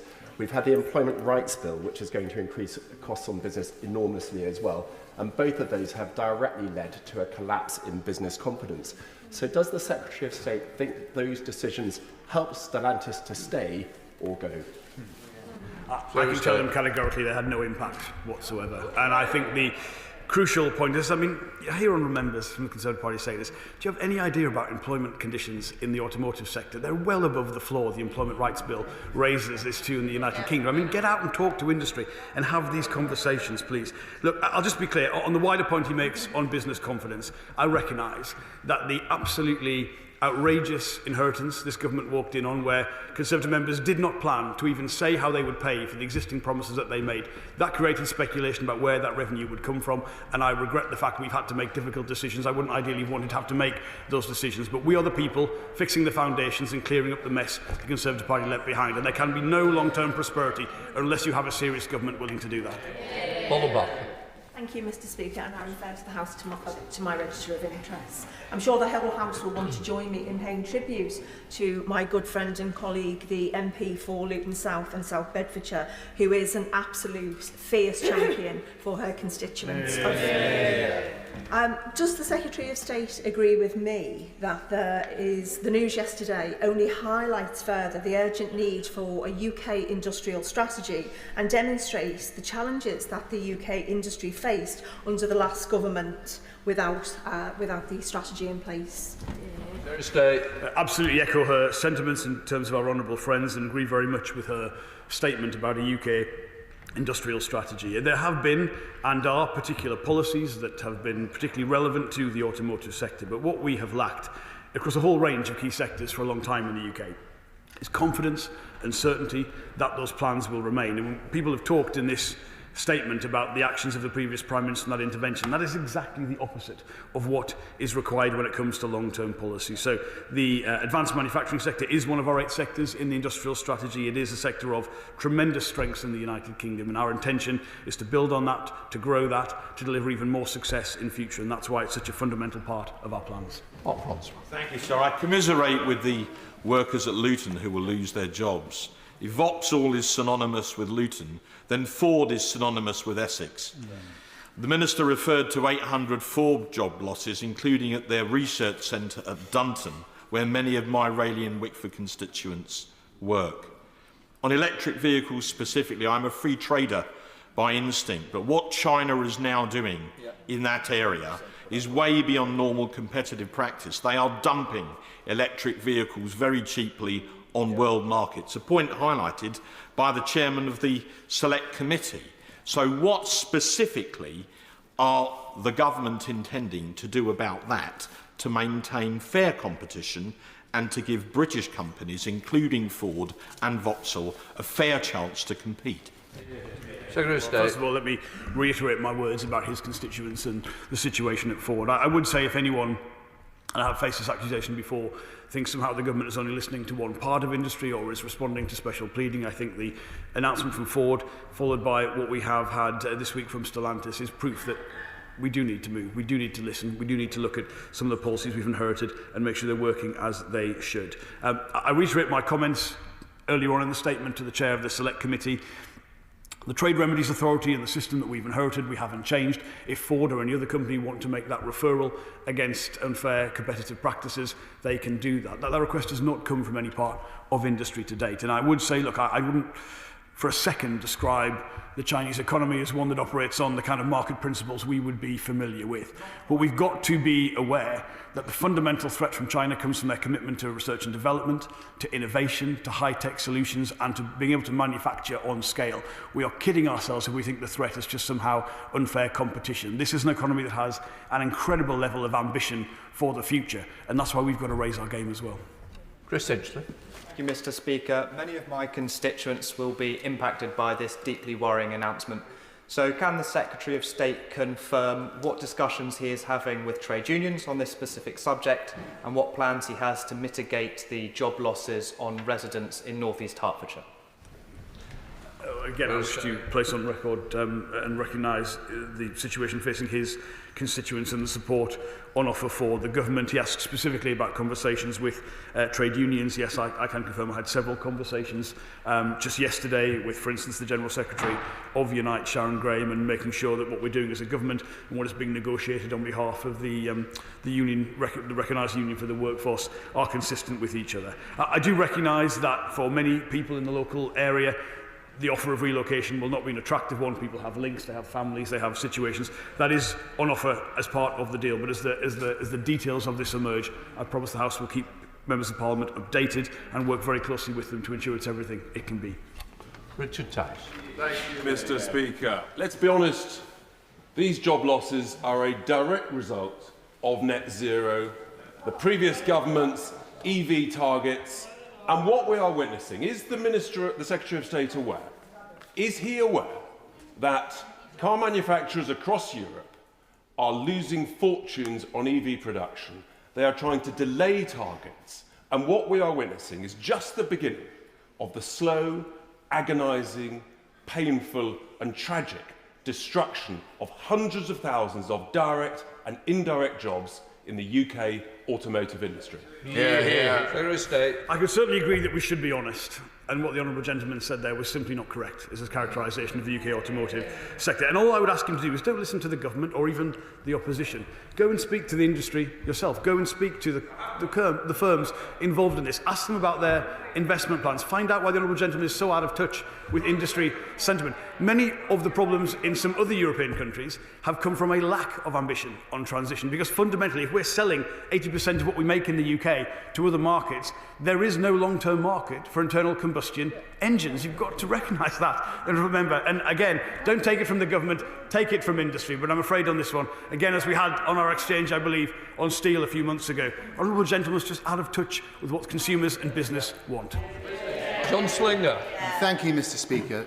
does my right honourable friend agree that, unlike the party opposite, this Labour government does not regard the words industrial strategy as anathema? And would he agree that UK industry in general and the automotive sector specifically suffered under the last government due to their laissez-faire, stand-aside approach? Well, I very much do believe that industrial strategy is essential to the future of the United Kingdom. I still have hope that this will be something which is supported on a cross-party basis. I see no reason why Conservative members or anyone else would not support industrial strategy, and there have been Conservatives who've held the position or the predecessor positions to the one I hold who actually got this and believed in it, and I think did quite a good job in some quite difficult circumstances within the Conservative Party to do it. So yes, it's essential to this government, but I certainly hope the whole House will get behind our plans for Invest 2035, because the response from industry has been superb. It is what we need as a country, and we should all get behind that. Bob Blackman. Thank you, Mr. Speaker. Clearly it's a sad day for Luton and the workers there. But what the Secretary of State needs to remember is, of course, that this is not just about Luton. It's about the complete car manufacturing industry in this country. And there'll be workers up and down the country in the industry saying, am I going to be next? So can the Secretary of State set out his position on the conversations that he's having with other car manufacturers to make sure the same thing doesn't happen to them? Well, I reiterate the points I made in my statement that this is about the whole sector, that whilst we had a position that we walked in to find in relation to this particular plant on the 5th of July when we formed the government, I recognise that alongside that particular issue, there are sector-wide issues here, which is why we've been having these conversations, and it's why we're willing to show the pragmatism we had in changing what we've inherited in terms of some of these policies to make sure they're working in a way which works for British industry. So you asked about specific conversations we've had. I said in my statement we had a meeting with all the major UK-based OEMs and wider representatives of the sector just last week to talk about the kind of flexibilities that might be required in order to make this policy work in a way which doesn't undermine British industry, but gets us to the common destination industry and government and consumers hold together. So that is exactly what we are doing, and I would ask Conservative members, whatever they feel about the previous government's policy, to get behind that ambition too. Tessa Munn. Thank you, Mr. Speaker. Success in transition to electrical vehicles is vital for the West Country and for Somerset in particular, with the new Agratas battery plant which is coming to Somerset, and actually the Port of Bristol, through which 500,000 vehicles a year go. Will the Secretary of State act to support consumers and consumer confidence through restoring the plug-in grant, please? I can certainly assure my honourable member that I will do everything I can to bolster consumer confidence. I say all the time, the products made in the United Kingdom are great. If people, again, are unaware of just how great they are, go and book yourselves a test drive, go and visit the production lines, go and see how brilliant it is. The Agratas factory is an incredible investment. It will be a significant part. I've always said, for the long-term future of this particular sector, we must make the batteries in the United Kingdom. Ultimately, vehicles over the long term will be made where the batteries are made, and we've got to recognise that's a key part of the industrial strategy for this sector that needs to go forward. I can't make a particular announcement on the plug-in grant. As you all know, it's not within the Department of Business and Trade, but I can confirm to her that across government, whether it is the Treasury, whether it is the Department for Transport, the Department for Energy and Net Zero, we are all united in wanting to make this transition a success and willing to listen to honourable members like yourself and industry as to the policies necessary to do that. Richard Thank you very much indeed, Mr. Speaker. And in the Secretary of State's statement, he mentioned those job losses also at Ford at Dunton in my constituency. And can I thank the Shadow Minister, the MP for Croydon West, for speaking to me on the phone earlier this week about those job losses. I very much welcome the fast track of the review that the Secretary of State is putting forwards, but I also agree with my right honourable friend, the member for Rayleigh and Wickford and the chair of the Select Committee, that we really do need to look after the manufacturers I've spoken to about the Chinese electric car dumping potentially in the UK, and anything that, can he speak to that? But can he also answer as to whether concerns have also been raised with me from local car manufacturers about the increase in vehicle excise duty on some models in the budget, and if there is any possibility of perhaps looking at some of those issues again, because that is also having an impact on some of the demand for these vehicles in the UK. Thank the honourable member for his question, and I'm grateful we've been able to get him some time with ministers about the serious situation affecting his constituents, which members of this government will always take seriously, as I do believe previous government ministers have under the previous administration. The particular issue around vehicle excise duty, I think he's referring to in the budget, obviously a question really for the Treasury and the Chancellor, but the differential that exists from the changes in the budget between internal combustion engines and electric vehicles is actually one of the demand incentives that now exists within the system for it. So I think everyone would recognise government should be doing everything it can to support industry around this transition, and measures like that are part of the answer. But of course, if he's got specific concerns, we'd always be willing to listen to those.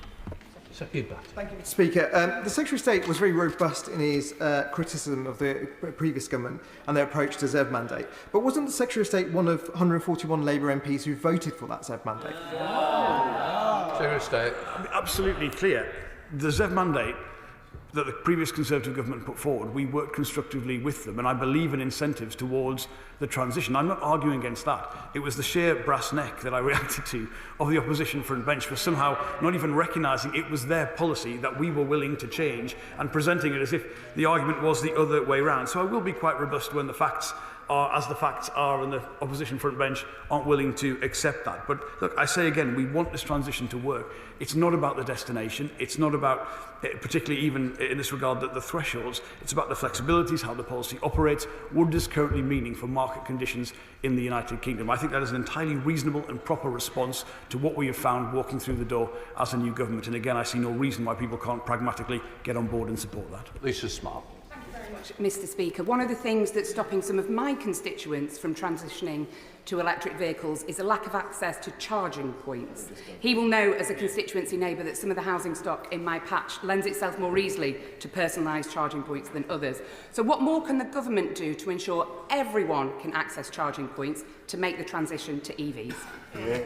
Thank you. Absolutely agree that is one of the concerns consumers have. I think that the principal concern for consumers on EV take-up is the cost of the vehicle itself, but this is, and she will know from our constituencies, it is difficult in some places to envisage the kind of infrastructure some people might take for granted in areas that have more capacity to have that built into properties and driveways. There are about 70,000 public chargers, EV chargers in the United Kingdom. It's important to recognise there's not always an equity across different parts of the country around that, but a lot of people are surprised to learn. I think we have more public chargers than, for instance, Norway has, which is very much the leader in electric vehicle rollout. There was specific money in the budget to expand the rollout of charge points, to build on that 70,000 already in place. But I think she's right to say it's a key concern to be taken into consideration, not just the overall number, but the equity of those around the country. I can promise that the Department of Transport is interested in that too. Jim Shannon. Thank you, Mr. Speaker. Can I thank the Minister very much for his statement, and in particular for his honesty. It's important to have that and whenever we look at the bleak things we have before us, and thank him for that. The Minister will understand that with the cost of living crisis that our constituents are struggling through, the last thing on their mind is to afford, forgive me, an all-singing, all-dancing electric car when they're clearly struggling to pay their electric bill. The closure of the plant, which specifically highlights the lack of passion for electric cars, can come as no surprise. So what can government and the Minister do to make electric cars affordable for everyone, which would, I believe, enhance the need for car manufacturers once again? Thank you so much. I'm grateful to him for his question in the way that he has put it. He's right to say cost of living concerns are paramount. I think we've got to recognise as well the cost of petrol and diesel is often, at many times, a key consideration in overall household finances. But he asked specifically, what can we do to bring down the cost of that? Now, that is about co-investing with industry in the most efficient forms of production. I think he mentions an all-singing, all-dancing EV. There's a whole range of vehicles available, and actually many of our producers have led on the kind of family cars. I mean, the Nissan Leaf is a great example of that, made by some of my former school friends in Sunderland. We should get behind that and talk about how great those products are. But fundamentally, we do now need to bring down the cost, not just of the charging infrastructure, but of the unit cost itself. That can only be done by investment in efficient production and scale production. And that's why the destination is so important. But working with industry on that destination is key to delivering the outcomes I think he and I want. That concludes that statement. We'll just give the front benches a few moments to swap over for the next statement.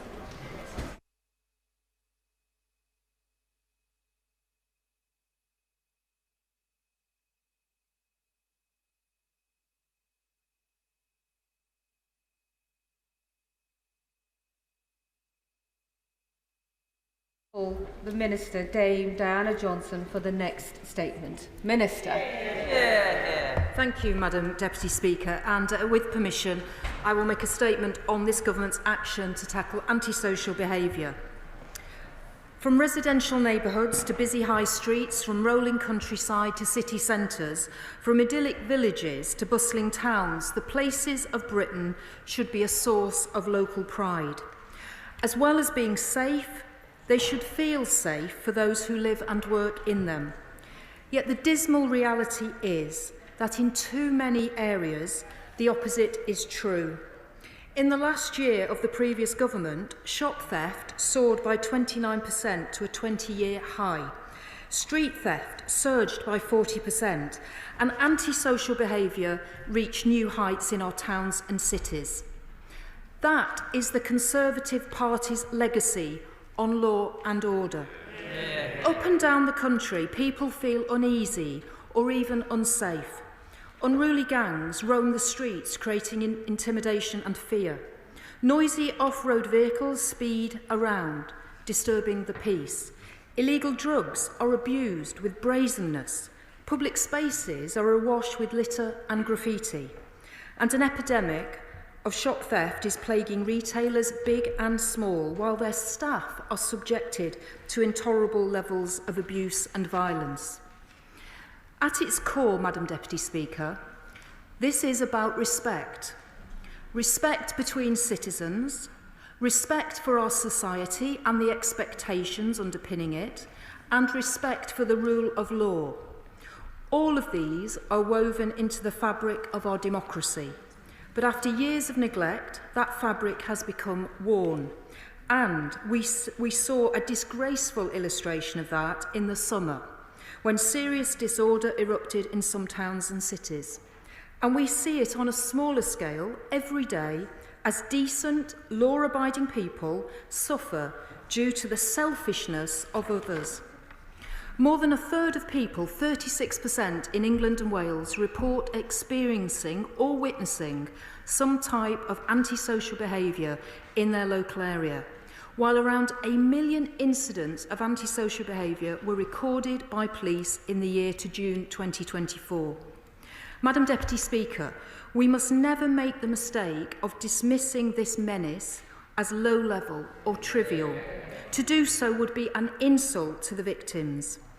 And it may manifest itself in different ways in different areas, but wherever and however it occurs, there is an adverse impact on neighbourhoods and on communities.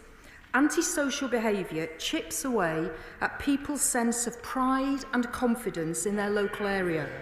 It ruins their enjoyment of public spaces. And for those affected by the most serious and persistent cases, their quality of life is damaged. One victim, quoted in a report on antisocial behaviour published recently by the Victims Commissioner, said this: "Every day I'm crying. It makes me anxious, and it actually makes me physically sick." And another said, "It's totally isolating, and nobody can understand the pressure it puts on you." Now, I am sure that all members across the House will be familiar with accounts like these from the all too frequent interactions that we have with our constituents on these issues. And earlier this month, I visited Leighton in East London, where I heard from local councillors about the importance of partners working together to tackle antisocial behaviour. And more recently, the Home Secretary and I met with victims of antisocial behaviour and shop theft, Annie Valentine and Brian Roberts from Blackpool and Tim Nye from Sheffield, to hear about their concerns firsthand. Madam Deputy, this can be done, and this government will not stand for it. And that is why the Prime Minister has made safer streets a central pillar of our agenda for change. A key part of that mission is the work the Home Secretary is leading alongside police to put visible neighbourhood policing back at the heart of our communities. By restoring that crucial link between the police forces and the people they serve, we will ensure that residents and businesses have the reassurance that they want and need, as well as deterring would-be offenders.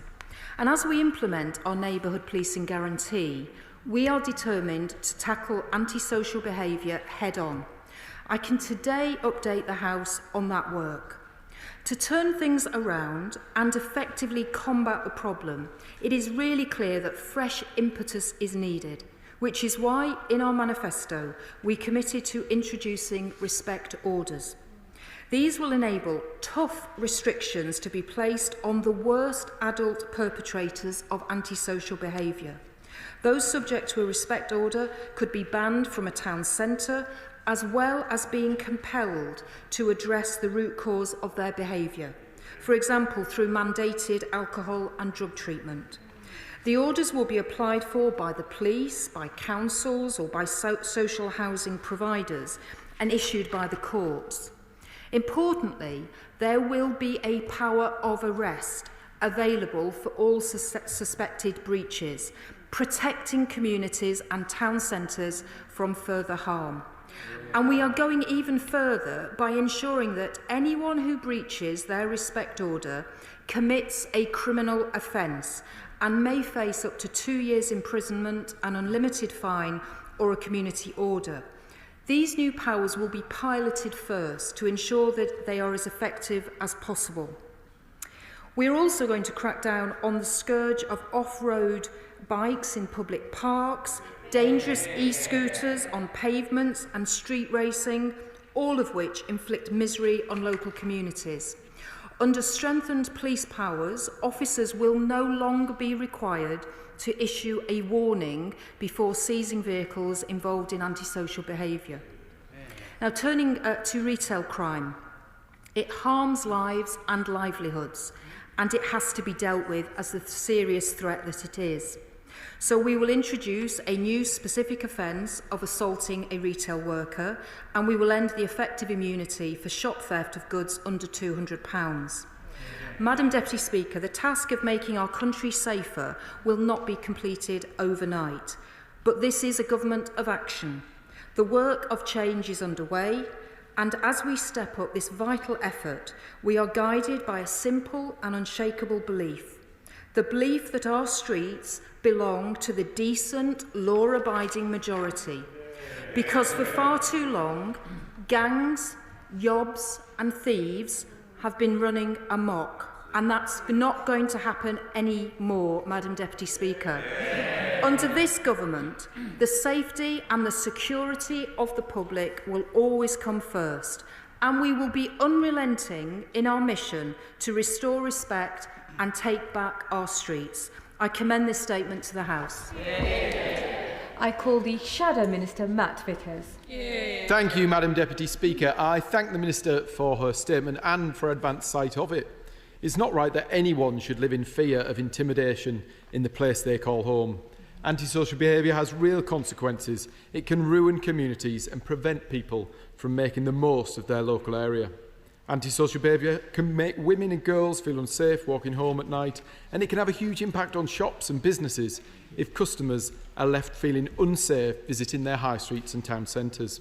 We, of course, welcome any focus on antisocial behaviour and efforts to tackle it.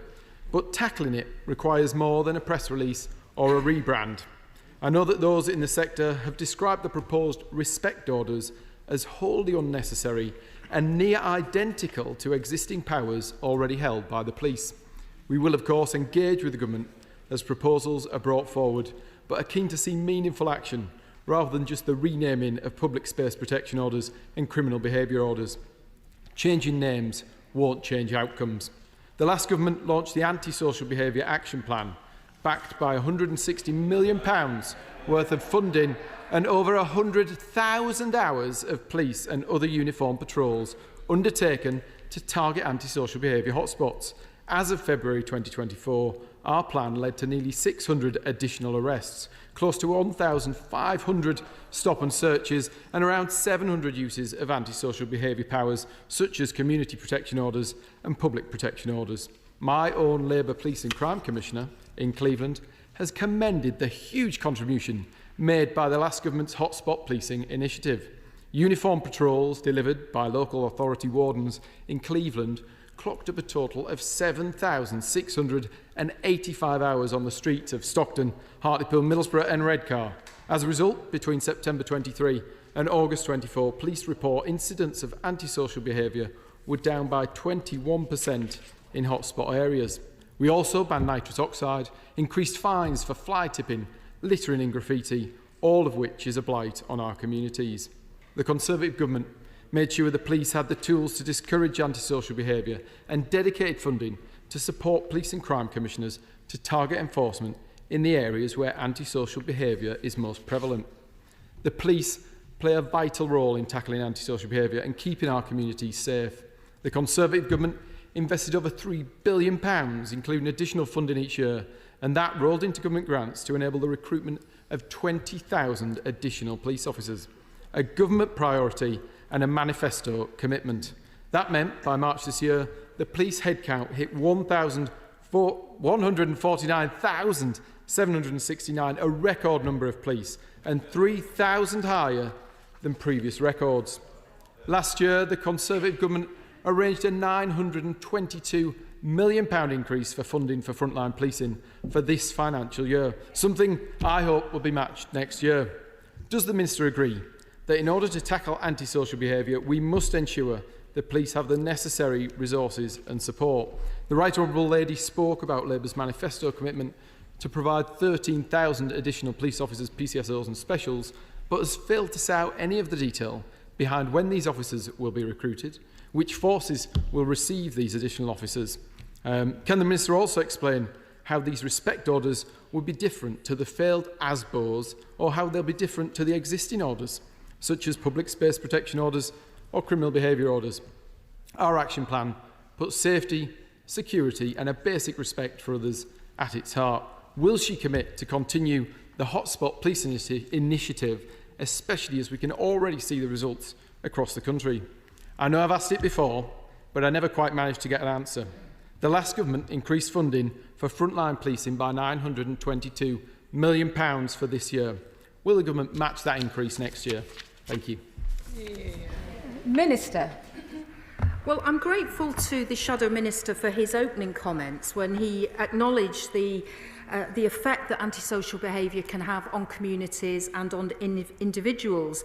But then I think during the rest of his response, he seemed to have lapsed back into that condition that seems to affect a number of honourable and right honourable members on that side of the House, which seems to be amnesia about what happened over the course of the 14 years that they were in power and the vicious cuts that policing saw, over 20,000 police officers cut and thousands of police staff during that period. So I do think trying to kind of ignore the legacy that we've inherited and are having to deal with today is really not a satisfactory way of going on from the dispatch box. If I can also just say to him that I'm going to answer the questions if the Shadow Minister will give me an opportunity to do so. So I do think a little bit of courtesy in the House is helpful. We are talking about antisocial behaviour, and a number of my comments were about respect, which is very important in this House. Can we have less noise and heckling from the backbenches, Minister? I've always tried to be respectful to all members of this House, and I will now try and deal with some of the points that have been made by the Shadow Minister. I think the most important point, perhaps, for the Shadow Minister to understand is that respect orders are different to criminal behaviour orders. I don't think he's quite understood that. Criminal behaviour orders are attached to where there's been a conviction, and the CPS then apply in court for that criminal behaviour order to be applied.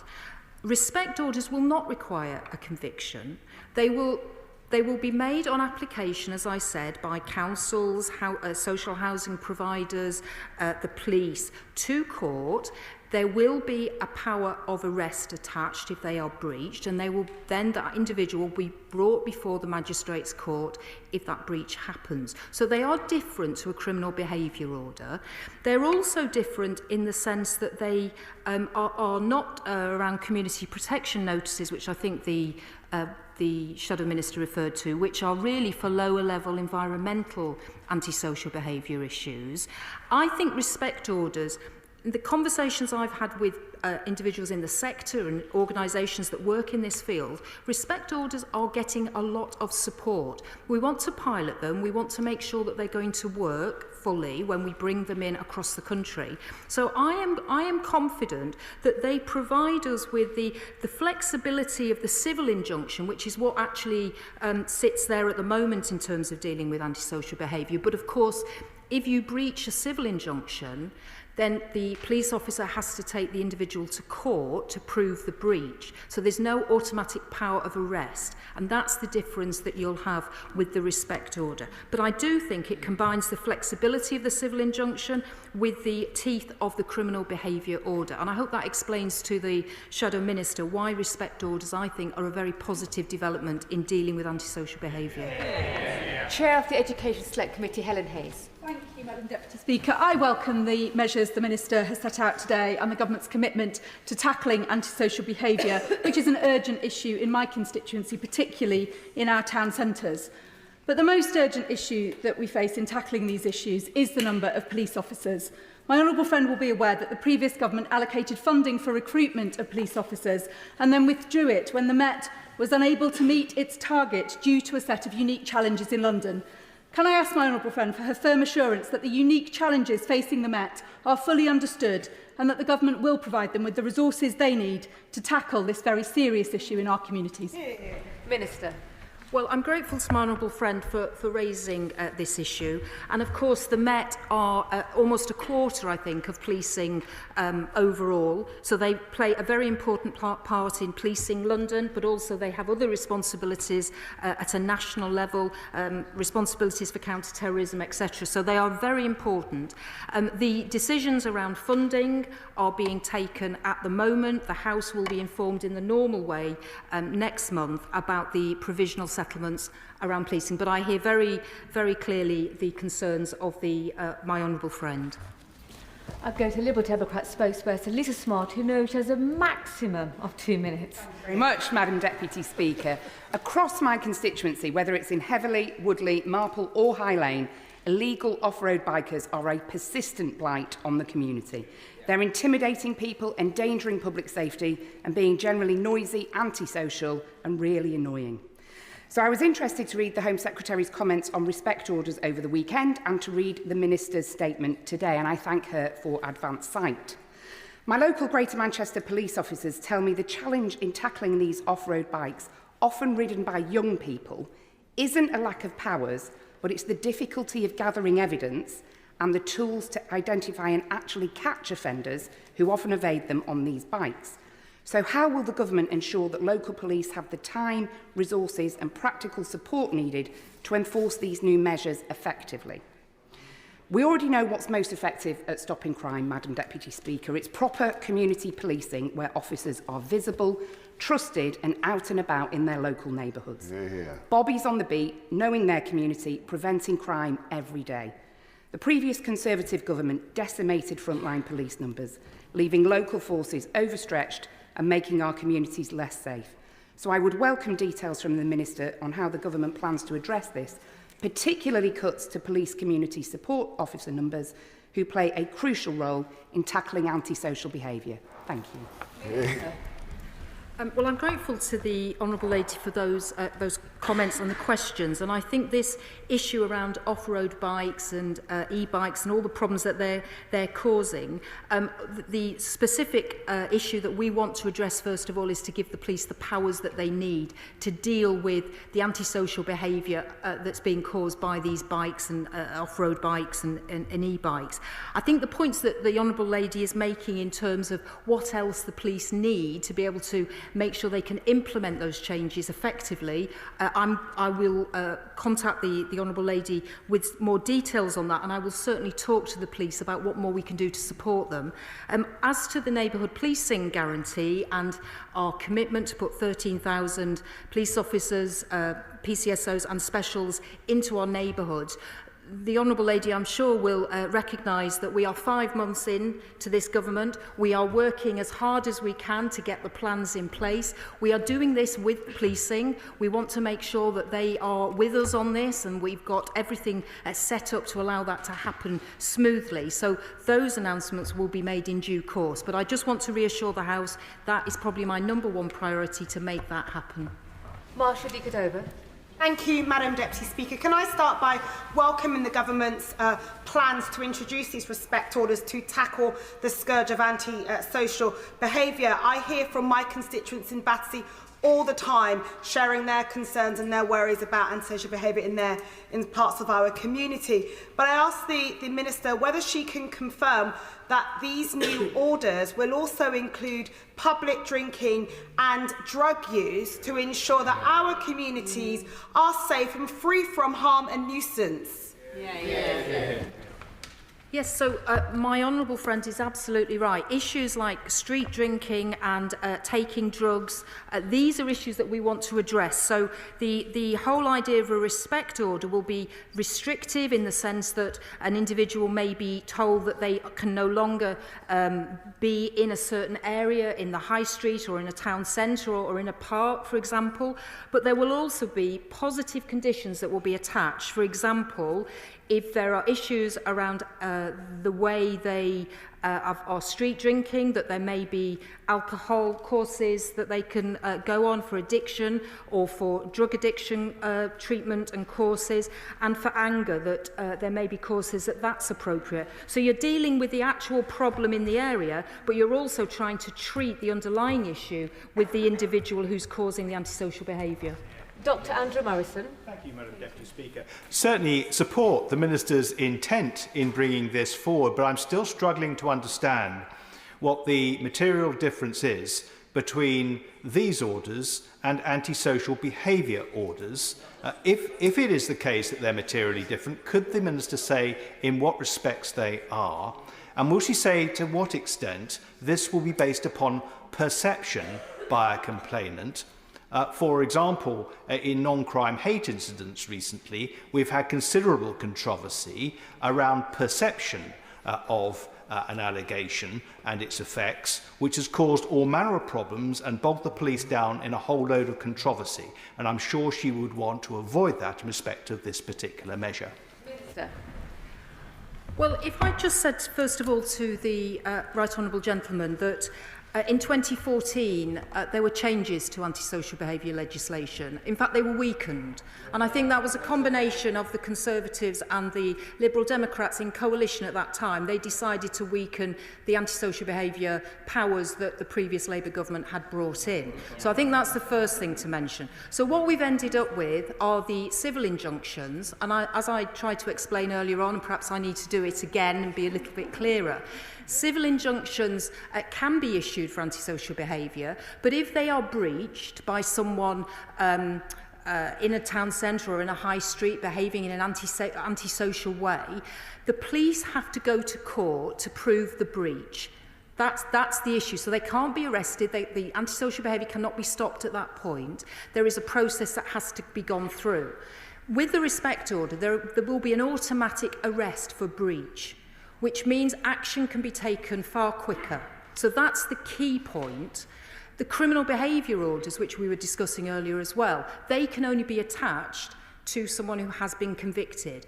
What these are about are trying to nip the antisocial behaviour that's causing, and the definition that's used is harassment, alarm or distress. So that's the level you're at in order to be able to apply for a respect order. So I hope that explains to the Right Honourable Gentleman the difference and why we think this is the way to go forward to deal with things through arrest and get people in front of the court if they are breaching respect orders. I say to the Minister, detailed answers are very well enjoyed here, but we've got a lot of people to get into this statement. I call the Home Affairs Select Committee member, Sean Davies. Thank you, Madam Speaker. In a recent survey of residents in Telford, it was overwhelmingly clear that they'd had enough of the inaction over the last 14 years. And I welcome the respect orders coming onto the toolkit for the police officers. Can the Minister confirm that it will give the power to authorities to seize and crush off road bikes, seize booze off drunken yobs and deal with those who consume drugs on our town centres? And also, Madam Deputy Speaker, a return to neighbourhood policing so we get coppers back onto the streets patrolling their communities. Instruction from Madam Deputy Speaker. So I can absolutely say this is about rebuilding that neighbourhood presence, having those police officers, PCSOs and specials back in our communities and dealing with exactly the issues that my honourable friend has raised around people drinking, taking drugs, riding vehicles and causing harassment, alarm and distress. Select Committee member Paul Kohler. Madam Deputy Speaker, can I thank the Minister for her statement and warmly welcome it?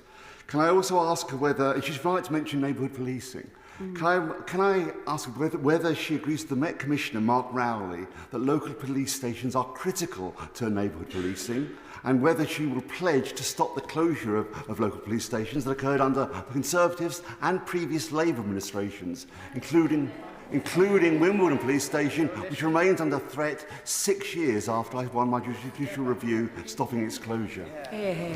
Well, the honourable gentleman will know that where police stations are located and how many there are a matter for police and crime commissioners, or in the case of the Metropolitan Police, for the Mayor of London and the Deputy Mayor to make those decisions. Those are not decisions that I would be involved in or any government would be involved in. They are operational decisions for PCCs and the Mayor.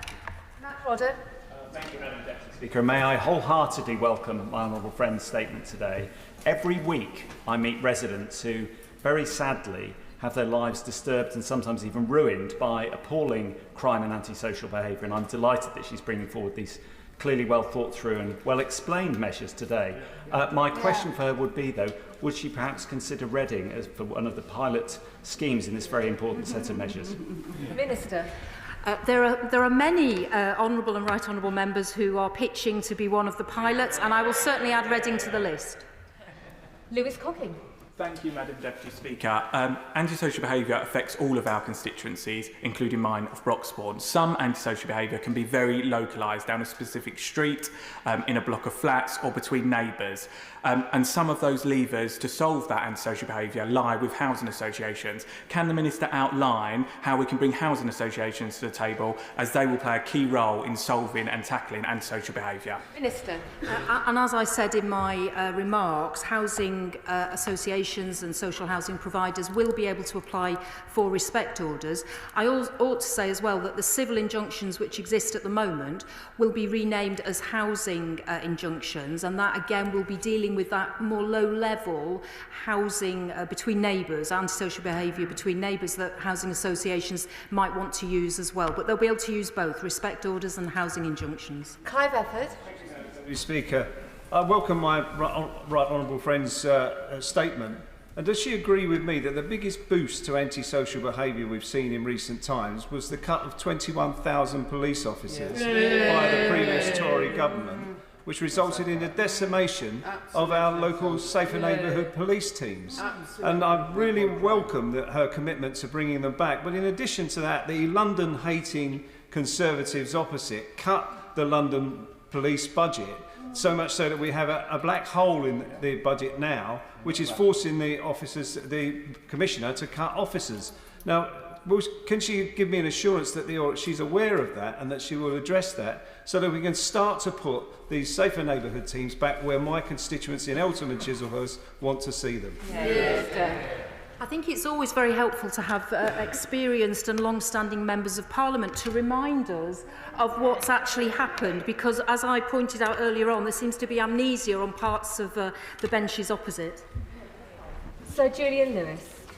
An estimated 60,000 hours of police time was spent on non-crime hate incidents in the past 12 months. And we already hear about burglaries not being investigated for lack of police time. So whilst welcoming the description of the problem, how is it to be solved unless chief constables are to be directed to reorder their priorities? Minister. I think the government has made it very clear what our priorities are for policing.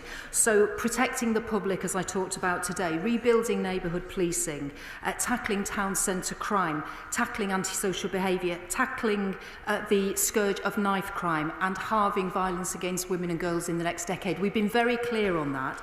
The Home Secretary has also been very clear about the common sense approach that needs to be adopted when you're dealing with non-crime hate incidents.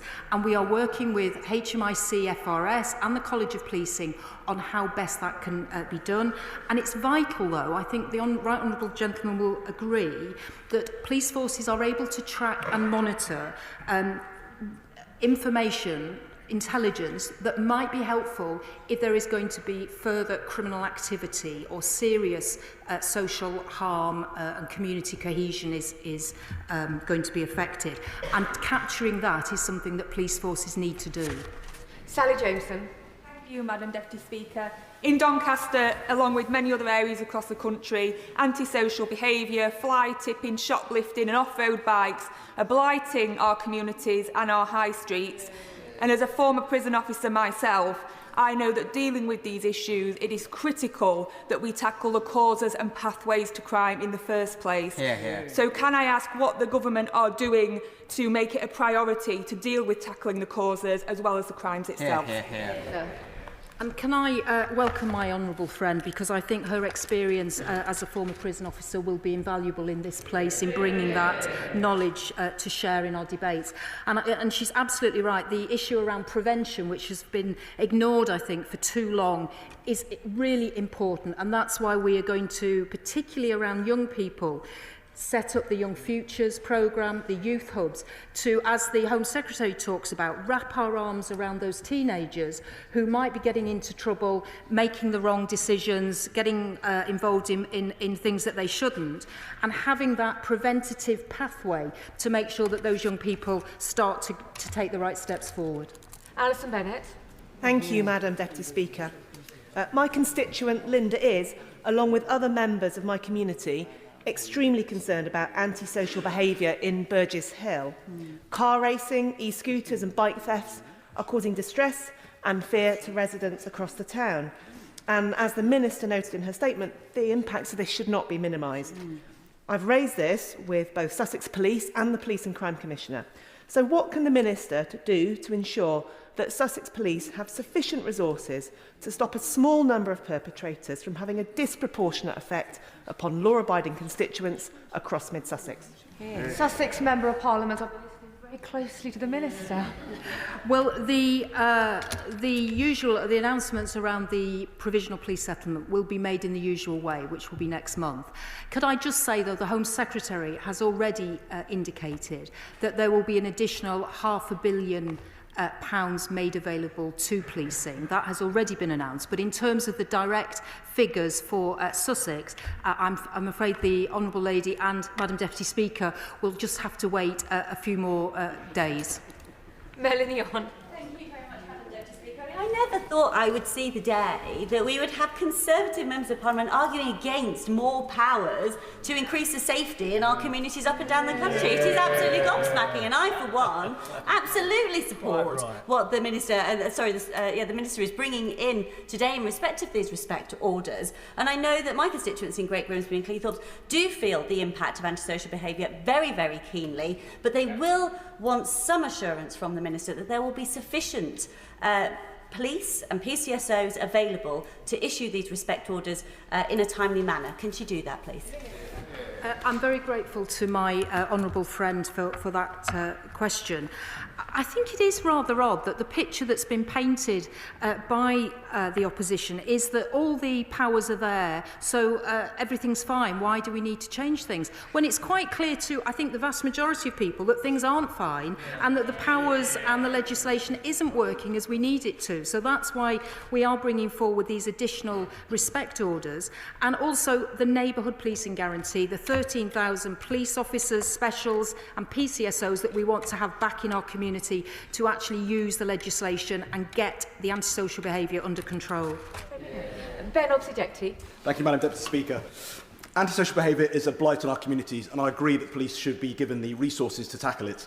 In my Huntingdon constituency, Cambridgeshire Constabulary are overstretched. In the past week, the Police Minister has twice dismissed my question as to whether she would review the police allocation formula so that they receive their fair share of funding, and my constituents have noticed. Will she review the formula? And if not, how will the government meet their guarantee for neighbourhood policing? Minister. Can I just say to the honourable gentleman, I haven't dismissed anything. I'm very conscious and I take my responsibilities seriously about the allocation of resources for policing. We have been in power 5 months. We have to announce next month the provisional police settlement for 25-26, and those figures will be announced in a few weeks' time. As to whether we want to look longer term at resources, of course we keep that all under review. But I think for the moment, the thing I think most MPs are concerned about is the allocation for next year. That's the thing I'm working on at the moment. That's the thing the Home Secretary is working on. We are trying to do our best, and the Home Secretary has already announced an additional £500 million for policing. John Slinger. Thank you, Madam Deputy Speaker. Does my honourable friend agree that an important component of making sure that our streets belong to law-abiding citizens is the good work of councils such as mine, for example in providing highly professional community wardens with enforcement powers, working in partnership with bid rangers and the police? And would she agree, perhaps, that this innovative approach to the anti-ASB ecosystem might lend itself to rugby being high up the list to be a pilot? Minister. Well, I'll certainly add rugby to the list, and I think my honourable friend makes a very important point about how this cannot just be done with the police alone. It has to be done alongside councils. I commend the use of community wardens. I think they're a great resource to communities in dealing with antisocial behaviour, but also we know social housing providers are also key to this. So this has to be about partnership working. Matt Wilkinson. Thank you, Madam Deputy Speaker. I welcome the commitment to neighbourhood policing that will help Cheltenham fight its problems with graffiti and illegal e-bikes.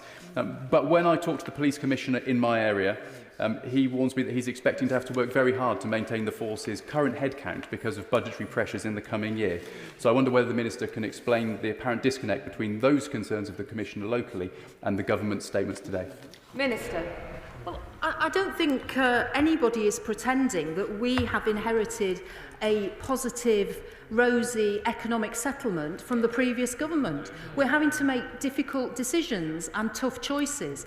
But what's very clear is that the security and safety of the British people is the #1 issue for this government, and that Home Secretary, as I've said now I think 3 times, has already said there is additional funding for policing next year. There was additional funding that was put into police forces up and down the country this year to fund the pay increase to police officers, which had not been in the budget that the previous government had set for this year. So we've already put additional money in, and we will be doing so next year as well. Olivia Bailey. Thank you, Madam Deputy Speaker. Illegal bikes are a menace, an absolute menace for my constituents in Tilehurst and across Reading West and Mid-Berkshire. I'd like to welcome the tough and swift action the government's taking on illegal bikes and antisocial behaviour, something which the members opposite clearly were far too relaxed about in government. And I'd like to, along with associating myself with a request from the Honourable Member for Reading Central, ask the Minister if she would tell me whether there be new powers for the police to seize the bikes, get them off our streets and tackle the terrible problem of illegal bikes. Minister. And I hear very clearly this is a problem up and down the country around those bikes, those off-road motorbikes as well, and we are looking at that. But what we can announce today is that we are going to get rid of that requirement of a warning first of all, but we are certainly looking at what else we need to do to make sure that this is dealt with properly by the police. Sir Ashley Fox. Thank you, Madam Deputy Speaker. I welcome the Minister's commitment to tackling antisocial behaviour. There's a particular problem in my constituency in the 4th Street of Bridgewater, where those who abuse drugs and alcohol gather and cause a nuisance of themselves. So would she please consider adding Bridgewater to her list of possible candidates for the pilot scheme? Well, Minister. I have to say I'm very pleased to hear a Conservative Member of Parliament wanting to be added to our list of pilots for respect orders, so I'll certainly do that. Antonia Banks. Thank you very much, Madam Deputy Speaker. And I wish to associate myself with the comments that have been made about the scourge of illegal motorbikes. They are a particular scourge in communities across Tipton, Wednesbury and Coseley. One of my favourite pledges in the Labour Party's manifesto was the pledge to crush those bikes within 48 hours and seize them without notice. And can the Minister tell us how soon are we going to get on with crushing the bikes? Minister. Yeah. Well, again, today I'm able to say that we are going to do that, but the actual details and the timetable, the Honourable Lady will have to wait a little bit longer for, but that's certainly my intention. Charlotte Kane. Thank you, Madam Deputy Speaker, and thank you, Minister. I welcome much of what was in your statement. In my constituency of Ely and East Cambridgeshire, shoplifting is a significant problem, and recently I've been talking to shop workers in Littleport and Ely about how threatened they feel and how stressful it is. And so what I would like to understand is, what is the Minister going to do to ensure that our local police, who we've already heard are very stretched, have the resources and the capacity to attend and deal with the criminals when there is a shoplifting event? Esther. One of the things I often hear from shopkeepers and shop workers is that they don't report shoplifting and shop theft because they think no one will come, nothing will be done. And that's one of the reasons why the neighbourhood policing guarantee, having police officers back into our high streets and town centres and village centres, is so important, because those shop workers and shop owners will know that there is a visible police presence to deter, but also to deal with those who try to shoplift, and action will be taken against them. And there will be consequences for people who steal. Getting rid of that £200 threshold and saying, if you steal, that is a criminal offence and there are consequences. Just as we saw in the summer with the riots and people in my own constituency in Hull looting in shops, thinking there were no consequences. There are consequences for theft. Luke Charters. Thank you, Madam Deputy Speaker. I recently held a public meeting on the concerning rise of antisocial behaviour in Haxby, and I'd like to thank the Deputy Mayor for York and North Yorkshire, Joe Coles, Haxby Town Council, the police and the local community for their efforts. Does my right honourable friend agree with me that respect orders could play a key role in reducing antisocial behaviour in the town, and will she meet with me to discuss the case in more detail? Minister. Yes, of course, I'd be delighted to meet with my honourable friend, and I think that indicates again the role of partnership working to deal with antisocial behaviour. David Chadwick. Thank you, Madam Deputy Speaker. Rural crime is defined as crime and antisocial behaviour occurring in rural areas, which is very logical. But in my own region, just 0.24% of staff in the local police force are dedicated to rural crime units, despite the significant impact this has on local communities in places like Brecon and Ustragynlais. Does the Minister agree with Liberal Democrat proposals that every police force should have a specialist coordinator in their rural crime team, in line with recommendations from the National Rural Crime Network? Well, I take crime, either urban crime or rural crime, very seriously, and that's why, for example, the neighbourhood policing guarantee isn't just about urban areas, it has to be in rural areas as well. Those people who live in rural areas need to know that when they need the police will come, and that there is a presence in their communities. So I'm very happy to discuss further with the honourable gentleman the issue of rural crime if there are specific things he would like to discuss with me, but I do take it seriously. Josh Simons. Thank you, Madam Deputy Speaker. Since I was elected, there's been a constant stream of antisocial behaviour incidents across the towns I represent. Hindley Town Football Club, Ashton Athletic, Plattbridge, Winstanley. It really dents the pride, as the Minister said, that people feel in the towns that they live in. So can I ask the Minister if she agrees with me that the capacity for councils and housing associations to issue and apply for these respect orders is a vital part of the new powers she's announced today? Minister. Yes, I absolutely agree with that question from my honourable friend. I think it's, again, around recognising this is not just the police. This has to be councils, social housing providers and other agencies that are going to tackle together the scourge of antisocial behaviour. Jim Shannon. Thank you, Madam Deputy Speaker. Thank the Minister very much for her statement today. Does the Minister not agree that antisocial behaviour is a plague across the United Kingdom, and that the remedy lies across a few departments, and obviously an increase in community policing is vital? But so too, Minister, is youth sector funding to create safe spaces for our young people. And would the Minister agree with me that we need investment across multiple departments, from policing to education and to communities? And with this being the case, what discussions has the Minister been able to have with her Cabinet colleagues to ascertain if a joined-up approach could be more effective? Thank you. Minister. Well, I think the honourable gentleman has very eloquently expressed the role of the mission-led government that this party is taking forward. So the mission around safer streets, which has antisocial behaviour within that, is cross-government. It's not just about the Home Office, although we are the lead government body for this. It has to encompass all the other parts of government, and it has to encompass local authorities as well, and as I've been saying, housing providers, but it has to be partnership and it has to be cross-government. Noah Law. Thank you, Madam Deputy Speaker. Antisocial behaviour is sadly a blight on our town centre in St Austell, but also many of the smaller clay country villages in my constituency. So I welcome the Minister's announcement of respect orders. I very much welcome them to pilot them in St Austell, should they wish to do so. And on that note, what impact does the Minister expect these respect orders to have in revitalising our once thriving town centres? Minister. Well, I'll add my honourable friend's constituency to the list, first of all. And I think the reason we want to pilot these respect orders is to see what's working and what the effect is. But we are confident that by being able to arrest, if someone breaches a respect order, that will speed things up. Because one of the complaints is that when people are subject to antisocial behaviour orders at the moment, there has to be a long process going to court, proving the breach. This is about arresting and dealing with the person who breaches that order quickly. Lindsay Farnsworth. I welcome the Minister's announcement today, not just as a former Crown prosecutor, but also because my constituency, the towns in my constituency are sadly not immune from antisocial behaviour.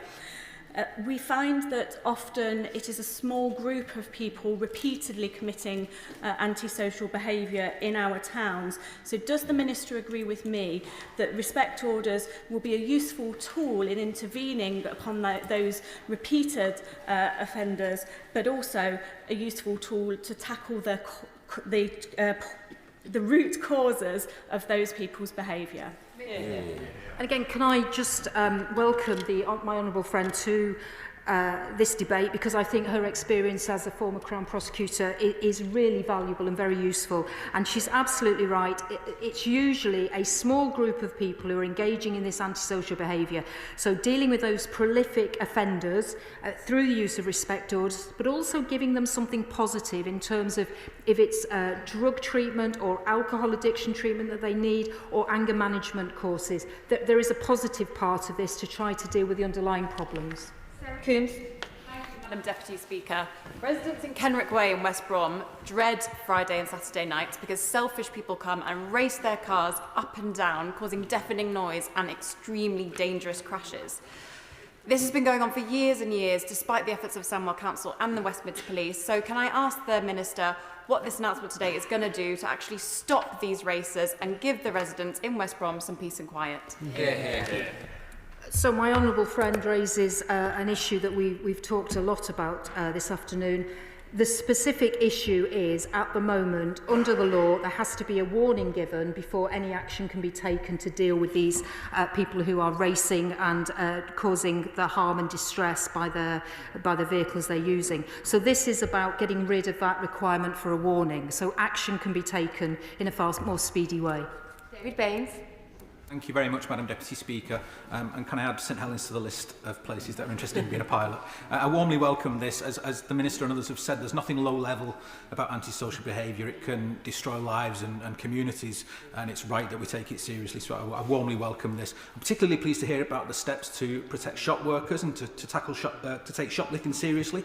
Can she tell me a bit more about how that might help shop workers in St Helens North? And does she agree with me that it's great that we're giving police more powers to tackle antisocial behaviour, but they need resources as well to really make a difference in our communities? Well, I'll certainly add my honourable friend's constituency to the list. It's a growing list, which is always positive. And I think the proposals that we will bring forward in terms of retail crime and assaults on retail workers, they will be in the forthcoming crime and policing bill next year. And I also think it's important to remember that this has been campaigned for many, many years to have this standalone offence. And I think there is now cross-party support for that offence to be set up. And that's thanks really to the campaigning of USDOR and Co-op in particular over many years. Mark Stewart. Thank you, Madam Deputy Speaker. Can I welcome the announcement on respect orders today? It will be extremely welcome news for my constituents in Leeds South West and Morley. It is finally, it's so good to have a government that will deal with the scourge of antisocial behaviour. I have sat with my constituents as they've been in tears explaining to me how their neighbour was making their lives hell. I've had constituents coming to my surgery who have told me that the police and the antisocial behaviour teams on the council have had no power to act. And respect orders finally have the chance to change this. Now, in the Minister's statement, she said that it would be, the respect orders would be reserved for the worst offenders. Well, I can think of several people who would fit that criteria. So what reassurance would she give my constituents that that criteria is going to be applied as liberally as possible?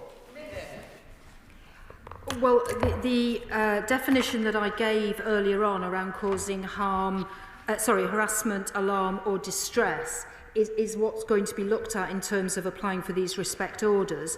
I ought to say as well that the civil injunctions will still remain in terms of housing, so there will be that housing injunction that can be used.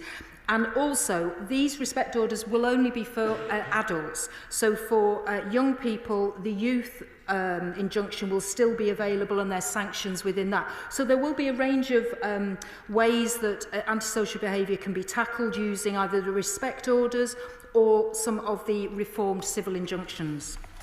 Taylor. Thank you, Madam Deputy Speaker. Hemel Hempstead has got some of the worst antisocial behaviour in our part of the county. We've got hot spots such as Liverson's Walk, Hoskins Court, Waveney and Swallowfields, with issues such as drug use, boy racers with modified exhausts, abandoned vehicles, shoplifting and drunken noise. Examples of which I've seen evidence of when I've been out with our local police on the streets. Fortunately, there is a great project that Hemel Police are doing in the area of Grove Hill as a bit of a pilot to try and clear the area, rebuild relations and deal with the thugs in that area. Could the Policing Minister kindly outline the ways in which these new respect orders will help Hemel Police do that great work, and will she join me in paying tribute to the work they're doing to clean up our streets? Absolutely, I will join my honourable friend in paying tribute to the work that the police are already doing, and also other partner agencies such as councils and housing associations. I know there's a great deal of good work going on around the country, and we need to build on that and give the police and others the powers that they need to be able to take forward the action that they want to bring forward in terms of dealing with this antisocial behaviour which has just grown and grown over recent times. So, and I'm also wondering if the honourable gentleman would like to add his constituency to the list of pilots. Peter Swallow. Thank you, Madam Deputy Speaker. For too many communities, antisocial behaviour has become a nightmare. But in Bracknell, my constituents are quite literally losing sleep over noisy and dangerous off-road bikes, which have been driven on footpaths, often late at night. So my constituents will really welcome the tough new powers introduced by this statement. Can I ask the Minister if she believes that these powers will finally allow my constituents to get a good night's sleep? Well, we all know the importance of a good night's sleep, so I hope very much that they will go some way in delivering that. There may be additional things that we need to do as well, but this is at least a start to remove that requirement of a warning before action can be taken to get rid of these vehicles off our roads and parks and pavements which are causing such problems. Best till last, Andrew Pakes. Thank you, Madam Deputy Speaker. I think there's an unwritten rule in this House that the last question gets to be top of the pilot list. Madam Deputy Speaker, I'm sure my county colleagues here will agree with me that Peterborough is the jewel in the crown. Peterborough City Centre is the jewel in the crown of Cambridgeshire, but with a beautiful, beautiful cathedral and wonderful diversity. But we are being let down by the rise in antisocial behaviour. Shoplifting, street drinking, thefts, intimidation are the big issues that Peterborough Positive, our fantastic bid, residents and businesses raise with me. Does the Minister recognise the sheer level of anger the British public feel at both the way antisocial behaviour has not been dealt with, but also the way they have been ghosted by the party on the opposite benches, being told they have never had it so good when it comes to dealing with antisocial behaviour? Will the Minister explain to the House how these measures today will help restore that trust and faith in the ability of government to do good on antisocial behaviour?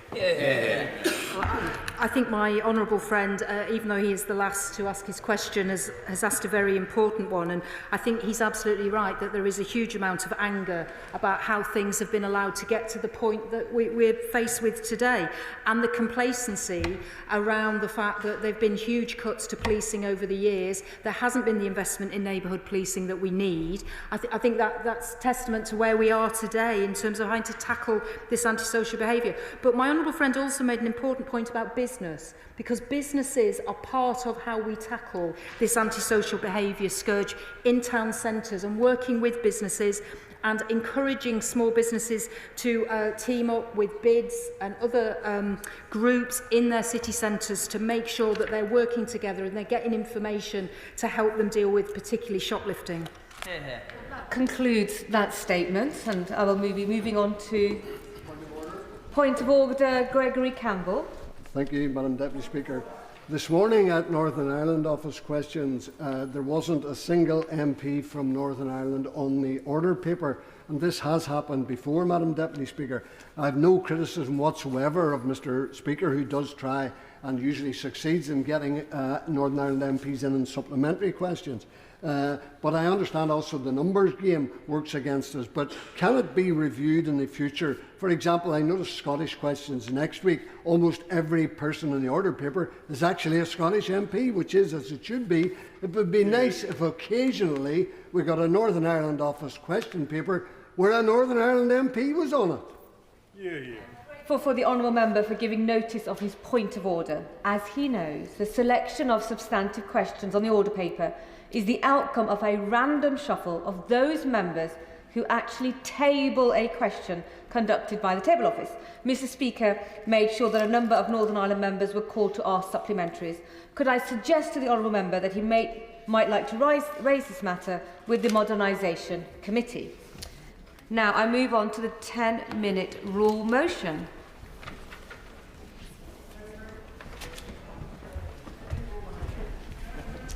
Ten-minute rule motion, and I call Jessica Morden.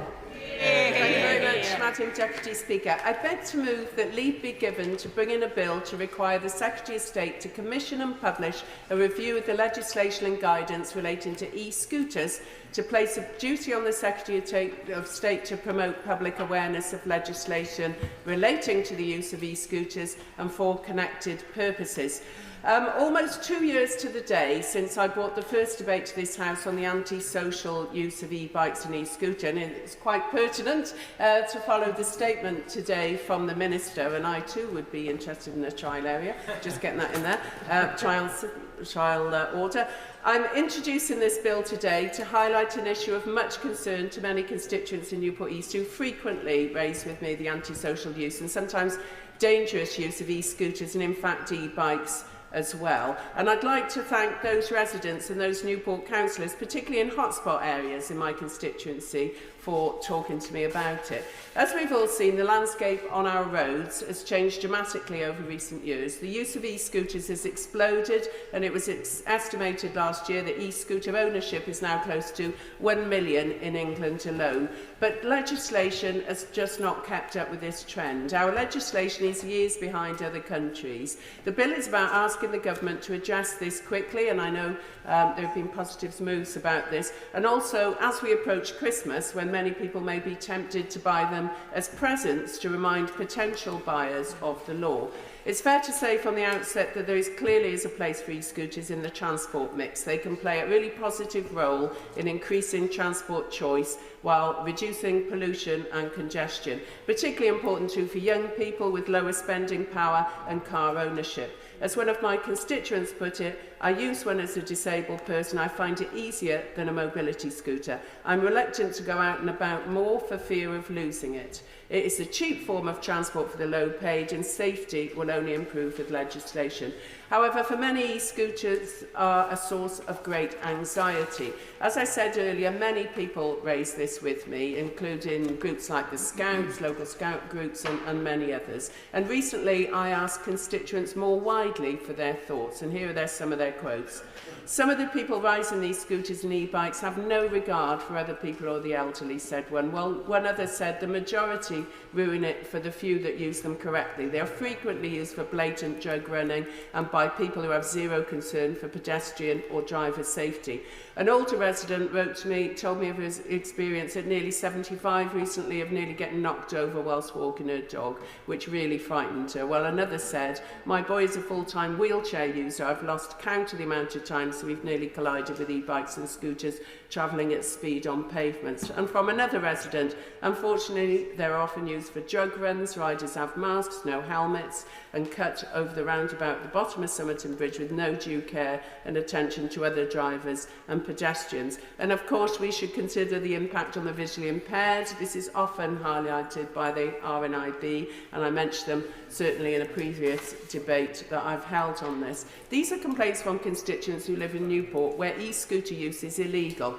It's illegal because e-scooter usage is only legal on our roads and cycleways as part of a public hire scheme where a trial is taking place. Trials have been running in locations in England since 2020, none in Wales and Scotland, I know, where I believe there was a lack of consultation by the last government with devolved governments. There are currently 19 locations where trials are active, and if you hire a scooter as part of the trial, there are restrictions including on weight, speed, up to 50 miles an hour max. They have to have lights, you have to have a valid driving licence, and the hire scheme operator must have motor vehicle insurance policy. They must meet some legal requirements. But beyond these hire schemes, whilst the sale of e-scooters is legal, using a privately owned e-scooter on public land, including on roads, pavements and cycle routes, is illegal and can lead to prosecution.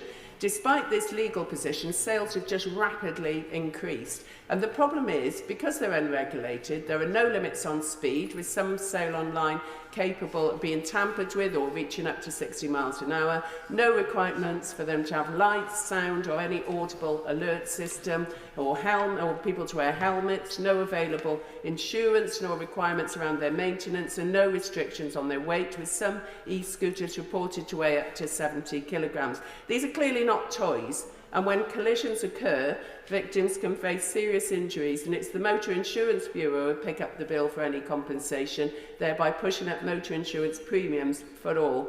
In 2023, from which the most recent figures are available, there are almost 1,300 collisions involving e-scooters and 6 deaths. And I know it's an issue that's raised with many honourable members, including my honourable friend for Birmingham, Hall Green and Moseley, who's had a particular issue of an accident recently. There's also the issue of toxic lithium battery fires, with an e-bike or e-scooter fire once every 2 days in London in 2023. As the Minister said in a Westminster Hall debate before the election, it's often the result of unregulated e-scooters bought from retailers abroad, which fail to meet UK safety standards. And on that point, I strongly welcome the government's commitment to introduce a product safety metrology bill to address the fire risk. I also welcome confirmation this week from the Home Secretary and Ministers regarding the implementation of one of Labour's manifesto pledges that the government will strengthen the law around vehicles used for antisocial behaviour so they can be seized when such behaviour occurs without the police having to go through a lengthy process of issuing multiple warnings that delay action. And I do very much want to thank Gwent Police, who in tough circumstances are doing what they can to crack down on this and have success in seizing a number of e-scooters and e-bikes engaged in antisocial behaviour and criminality, particularly drug dealing. The penalties can include confiscation, £300 fines, 6 points on your licence and a criminal record. They've also taken the lead with social media campaigns around Christmas, and I would welcome more backup from the DFT and Home Office in enforcement and in public awareness campaigns, particularly in the run-up to Christmas. And this very much forms part of today's bill. Because buying online is easy, just a cursory search brings up very well-known high street retailers who do display reasonably prominent disclaimers, but then go on to describe the e-scooter as the perfect fit for daily commuting and that you can get wherever you need to get to without hassle. Lesser-known retailers often hide the disclaimers or don't have one at all and sell e-scooters capable of reaching 40, 50, 60 miles, even 60 miles per hour. So, as well as raising awareness about the current law, I'm asking the government to review where we are now after nearly 5 years of trials with a view to legislating. Trials are just that, tests. In 2022, the last government promised to introduce a transport bill, but it never came, and e-scooter trials were extended this year before the election for a fourth time till May 2026. This leaves us one of the last few European countries not to have legislated on this. I therefore welcome the Secretary of State committing just a fortnight ago to look ahead for opportunities to include much needed and long overdue legislation. And in considering their options, I know ministers will hear and listen and consider the experiences and recommendations of key stakeholders like the police, perhaps looking or have suggested, as it currently stands, at looking at stricter penalties and restrictions on sales or imports, or like Sustrans, who asked for tighter regulation of e-scooter construction and specification, perhaps on speed, weight, safety requirements, as well as cooperation to solve pavement parking issues. So it's on this basis of these experiences, suggestions, and of course the trial data that this bill asks that the existing legislation and guidance be reviewed and public awareness raised to provide a clear, settled and long-term legislative solution to the challenges as well as the opportunities e-scooters present, so that we can make our roads safer for riders, pedestrians and other road users, and I urge colleagues to support it. Yeah. Question is that the honourable member have leave to bring in the bill. As many of that opinion say aye. Aye. The contrary, no. I think the ayes have it. The ayes have it. Who will prepare and bring in the bill? Jill German, Alex Barras-Curtis, Catherine Fuchs, Tonya Antoniazzi, Ruth Jones, Steve Witherden and myself, Madam Deputy Speaker. Jessica Morden.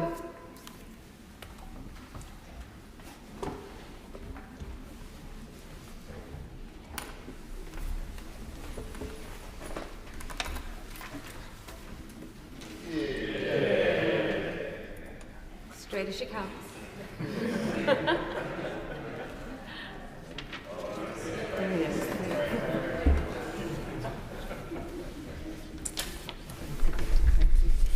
E-scooters Review and Awareness Bill.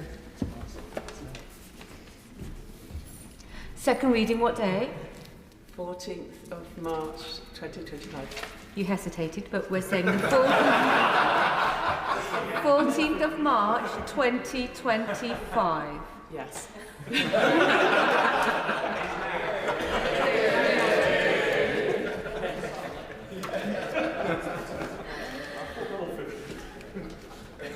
The clerk will now proceed to read the orders of the day. Finance Bill, second reading. Now, the reasoned amendment in the name of Mel Stride has been selected. Minister to move the second reading. Minister. Thank you very much, Madam Deputy Speaker, and I beg to move this bill be read a second time. 4 weeks ago today, my right honourable friend the Chancellor delivered the first budget of this new government. It was a historic, once-in-a-generation budget, a budget to deliver economic stability, to fix the public finances and to secure a step change in investment. It was a budget to lay the essential foundations for growth, the #1 mission of this government. And let's face it, Madam Deputy Speaker, after 14 years of the party opposite, the foundations needed some fixing. That is why our budget was built on tough new fiscal rules. Rules that put a stop to borrowing for day-to-day spending and that get debt falling as a share of GDP. Our budget delivers fiscal responsibility whilst getting the NHS and other public services back on their feet and protecting working people. That is the difference a Labour budget makes. Now, that is not to say, Madam Deputy Speaker, that the decisions have been easy. The very opposite is true. We have taken difficult decisions on spending, welfare and tax, and this finance bill begins to implement some of those decisions. But, Madam Deputy Speaker, before I turn to what measures are within this bill, let me start by making a point about what it does not include. When I was a shadow minister, shadowing the tax brief from the opposition, I covered a total of 6 finance bills and probably as many ministers. Within those finance bills, we saw the Conservatives repeatedly extending the freeze on the personal allowance and the higher rate threshold for income tax. In Finance Act 2021, they froze income tax thresholds from 2022 until 2026. Then, in Finance Act 2023, they extended those freezes by another 2 years until 2028. The Conservatives were responsible for 6 years in a row of rising taxes on working people's payslips. Our government will not follow that path. In this finance bill, there are no tax rises on working people's payslips, nor indeed on many pensioners' incomes like those the party opposite put into law. We have made no changes to the basic, higher and additional rates of income tax. We have made no change to the rate of VAT, and in next week's National Insurance Bill, we will make no increase to the contributions that working people make. We said we would fix the public finances whilst protecting working people, and that is exactly what we are doing. We also said that we would provide stability for businesses making investment decisions and cap the rate of corporation tax. This bill delivers on those commitments too. Now, in the last Parliament, we saw finance bills being used repeatedly to put temporary measures in place, leading to an unstable and ever-changing regime on investment allowances. At the start of the last Parliament, the annual investment allowance had been temporarily raised to £1 million. That level was extended twice on a temporary basis before finally being made permanent. Meanwhile, full expensing for expenditure on plant and machinery was also introduced on a temporary basis. And of course, over the course of the last Parliament, the super deduction came and went entirely. We are doing things differently. Our corporate tax roadmap that was published at the budget and the finance bill before us today both make clear that we are prioritising the stability that we know businesses need to invest. I'll give way. I wonder whether he agrees with Gary Smith, because this is supposed to be a budget for growth, supposed to be a budget for jobs.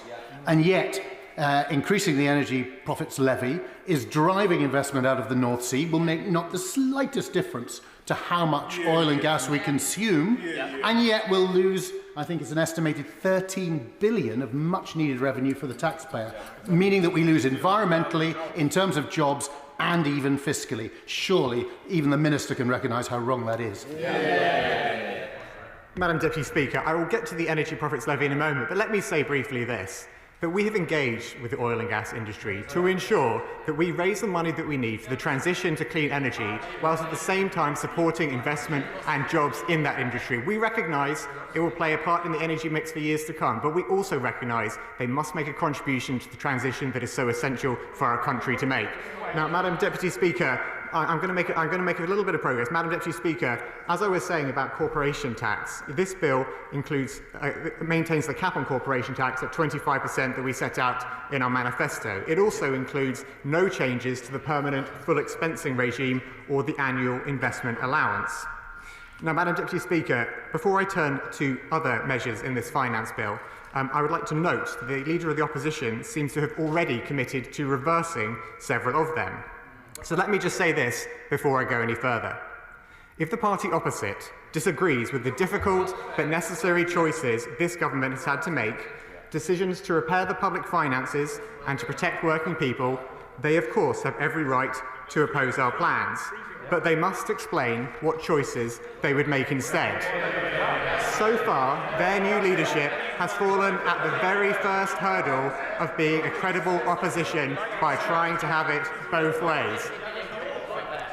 Madam Deputy Speaker, they make plenty of noise, but I don't hear any alternatives. The Leader of the Opposition has said she opposes measures in this bill, but she also claims to support the investment those measures fund. She says that reintroducing the VAT tax break for private school fees would be the very first thing she would do if she became Prime Minister. And yet she also appears to support the extra £2.3 billion our budget has put into state education. In fact, we have calculated that the new Conservative leader has made unfunded pledges worth £12 million for every hour since she was appointed. By my reckoning, that's £1 million worth of pledges since I began speaking 5 minutes ago. In behaving this way, the Conservatives simply remind people how very far away they are from being a credible opposition and that they are getting further away by the day. I will give way. Grateful to the Minister for giving way. The then Leader of the Opposition, now Prime Minister, rightly said that his administration would be going for growth. He made it his #1 priority. He inherited an economy that was the fastest growing in the G7. Can he say, we may shake his head, but it's a fact, can he say what's happened to growth since the 4th of July? Madam Deputy Speaker, every business knows that you can only make investment decisions on the basis of secure public finances and economic stability. And that is why the first priority of this government has been to wipe the slate clean of the mess we inherited from the party opposite, deliver economic stability and provide the environment for businesses to make investment on which we will grow the economy. That remains our #1 mission, Madam Deputy Speaker. Now, I'm going to make some progress. Madam Deputy Speaker, as the Chancellor set out in the budget, we believe that before making any changes to the rates of tax that people pay, it is vital we do everything we can to close the tax gap. That is why at the budget, the Chancellor announced a step change in our ambition to do so, with a package raising £6.5 billion of additional tax revenue by the year 2930. This package will make sure that more of the tax that is owed is paid, and that taxpayers are supported to pay the right tax first time. Our plan involves boosting the capacity of HMRC to ensure compliance and reduce debt, alongside changes to legislation, some of which this finance bill delivers to remove loopholes used to reduce tax liabilities. That is why this bill includes measures such as introducing capital gains on the liquidation of a limited liability partnership to close a route increasingly used to avoid paying tax. The bill reforms rules for overseas pensions transfers, closing a gap allowing individuals to transfer significant pension savings overseas tax-free. And the bill implements the crypto asset reporting framework, tackling complex compliant cases where a significant proportion of offshore risk sits. In our manifesto, we said we would take on the tax gap, and that is what we are doing in government. Now, I'll give way. Grateful for the Minister. He recognises the importance of reducing the tax gap. So will he commend the former Conservative government for halving the tax gap during its administration from what they inherited from Labour in 2010?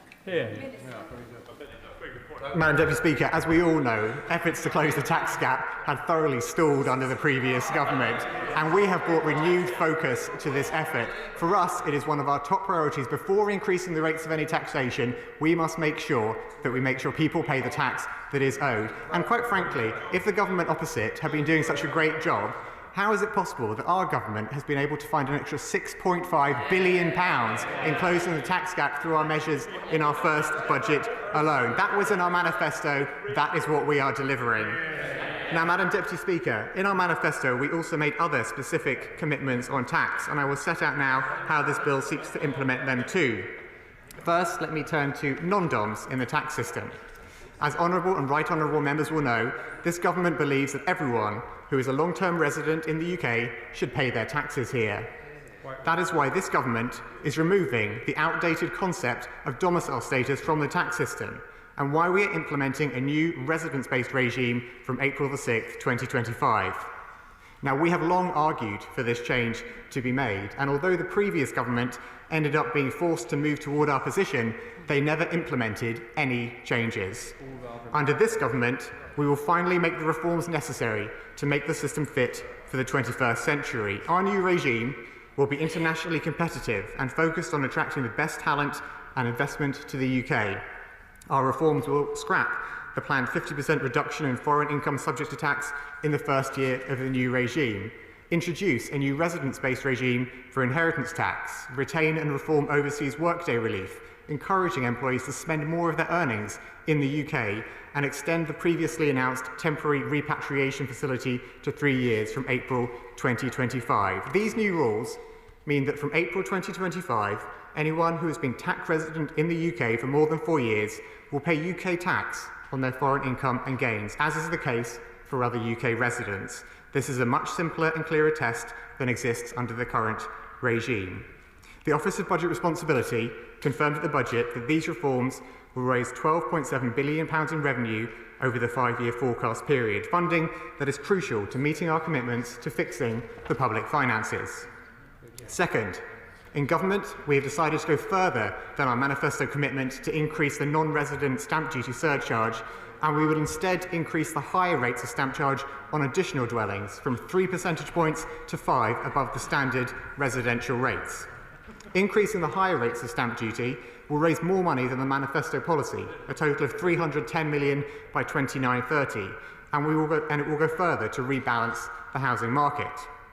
The OBR certified costing assumes that increasing the higher rates of stamp duty by 2 percentage points is expected to result in 130,000 additional transactions over the next 5 years by first-time buyers and other people buying a primary residence. We estimate that approximately half of those who pay the non-resident stamp duty surcharge also pay the higher rates of stamp duty. This change will therefore improve the comparative advantage of UK resident home movers, whilst also ensuring that no additional barriers are faced by those coming to the UK and buying their main home. Third, this bill delivers our manifesto commitment to introduce the 20% standard rate of VAT on private school fees. This will apply to any charges charged on or after July the 29th for terms starting after January the 1st, 2025, and it sits alongside our changes to private schools' business rates relief in the legislation I spoke to on Monday.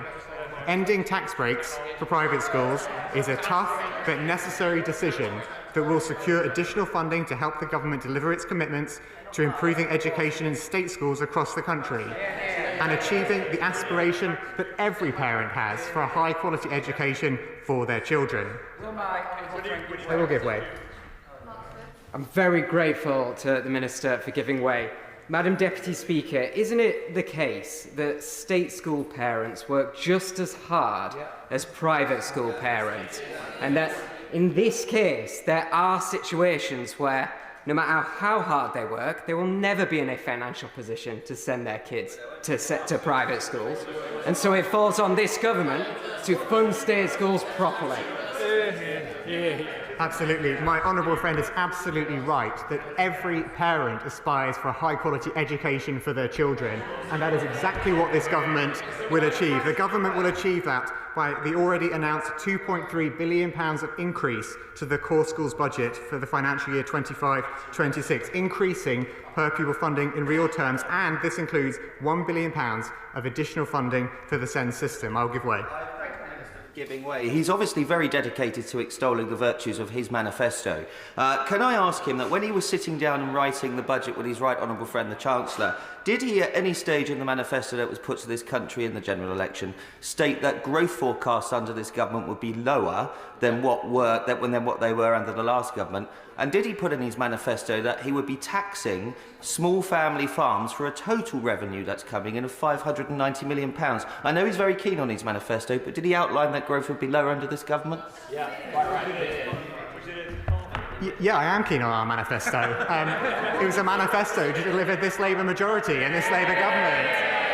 And, Madam Deputy Speaker, might I say this to the honourable gentleman, that if he looks at our manifesto, if he looks at our pledges that we went to the election with, 3 words open those pledges: deliver economic stability. That was crucial after the last government, after the mess that the last government made of the public finances, after the damage the last government did to our public services and our economy. Delivering economic stability, fixing the public finances, putting our public services back on a firm footing is essential to getting that investment and growth that our country so badly needs. Madam Deputy Speaker, now let me be clear in relation to the VAT policy on private school fees that charging the standard rate of 20% does not mean that schools must increase their fees by 20%, because schools can reclaim VAT paid on inputs and reduce the cost to minimise the extent to which they need to increase fees. Many schools have already publicly committed to cap increases at 5%, or indeed absorb the full VAT costs themselves. Within this policy, I will give way. The Minister giving way. When it comes to the school fees, in my area, for example, I have 2 private schools where parents have written that they're going to have to move out into the state system. The problem is there aren't places in the state system to accomplish that. So will there be a dedicated fund to help those schools when pupils do move? And is there also going to be some funds put aside for the welfare of the kids who are being taken out of school for mid-term transfers, which are expected to be about 3,000 pupils so far, according to figures released? That's going to have a significant impact on their mental health, their families' welfare. And I know this government's committed to making sure that children have good welfare. So would you consider a ring-fence fund to help support their mental health for those kids? Well, I thank the honourable gentleman for his question. More broadly on mental health, as he knows, that's a priority for this government. But specifically in relation to the policy around VAT on private school fees, as he mentioned, the impact on pupils in private schools having to change to a state school is expected to be very limited. As he will know, in the government's estimates, there is an estimated 35,000 pupils, less than 0.5% of all state school pupils, who will either leave or never enter the private sector as a result of this policy. Now, these movements will take place over a number of years, and only 3,000 pupils are estimated to move within the current academic year. And let me just put this, I will in one moment, let me just put this number in context for him. 3,000 pupils estimated to move within the current year. Every year, many pupils move between schools, including between private and the state sector. And a 2022 DFE report looking at this found that if you look at the moves between state schools and out-of-state schools, almost 60,000 moves take place every year. So I think we need to put this in context. And as he will well know, pupil numbers in schools fluctuate regularly for a number of reasons, and the school funding system in England is already set up to manage that. I thank my friend for giving way. Does he not think it ironic that the party opposite are talking about the mental health of students when they didn't consider the mental health of students with some of the changes they made to the state system? In particular, as a former teacher, I refer to the time they decided to go from lettered grades to numbers grades at short notice, completely change the syllabus and not actually provide the resources or the textbooks that teachers needed to actually teach those courses. And the impact that had on young people's mental health was absolutely massive. Yeah. Well, I thank my honourable friend very much for his intervention, and he's absolutely right to point out that the lack of funding that the previous government put into the state sector has implications. It takes a toll on children. If schools are not properly funded, if the capital budgets for schools are not properly funded as well as their revenue budgets, it has an impact on children's lives. And that is why the funding that we are putting into schools is something for which I will make no apology. The fact we are having to take difficult decisions to fund it is the nature of government. And I note that the party opposite are very happy to support our investment in state schools, but they absolutely refuse to support the difficult decisions necessary to generate that funding. And frankly, it underscores the fact that they are so far away from even being a credible opposition now they are on that side of the House. Now, Madam Deputy Speaker, I've given way already to the honourable gentleman. I'm going to make a bit of progress. Madam Deputy Speaker, I know that within this policy, provision for pupils with special educational needs is an important matter that a number of honourable and right honourable members have raised with me. The government recognises the importance of this too, and I'm glad to confirm that where pupils have special educational needs, they can only be met in private schools, as determined by an EHCP in England, or its equivalent in Scotland, Wales and Northern Ireland. Local authorities and devolved governments that fund these places will be compensated for the VAT they are charged on those pupils' fees. Fourthly, Madam Deputy Speaker, this government is delivering on its manifesto commitments to increase the energy profits levy by 3 percentage points, from 35% to 38%, and to extend the period over which the levy applies by 1 year. The government is also ending unjustifiably generous allowances by removing the levy's core investment allowance, which was unique to the oil and gas taxation and not available to any other sector in the economy. We are, however, providing stability within other features of the system by maintaining the level of tax relief available for decarbonisation investment, by setting the rate of the allowance at 66%, and by maintaining the availability of 100% first-year allowances. I'll give way. Minister giving way. He's defending the changes that he's making to the fiscal regime as it relates to the North Sea and production of oil and gas. Can he identify another oil and gas producing nation that taxes their industry higher than the United Kingdom does? Well, I thank the honourable gentleman for his intervention, but obviously we know that other countries tax in different ways. We know that Norway has a high headline rate, although they have a different set of structures of allowances and so on. What is important for us is that we calibrate the headline rate and the allowances in the right way, which is why we've taken the measured decision to increase the rate as I described, to remove the investment allowance, but at the same time to retain the 100% first-year allowances and to retain the level of relief available for decarbonisation investment. And I will give way briefly.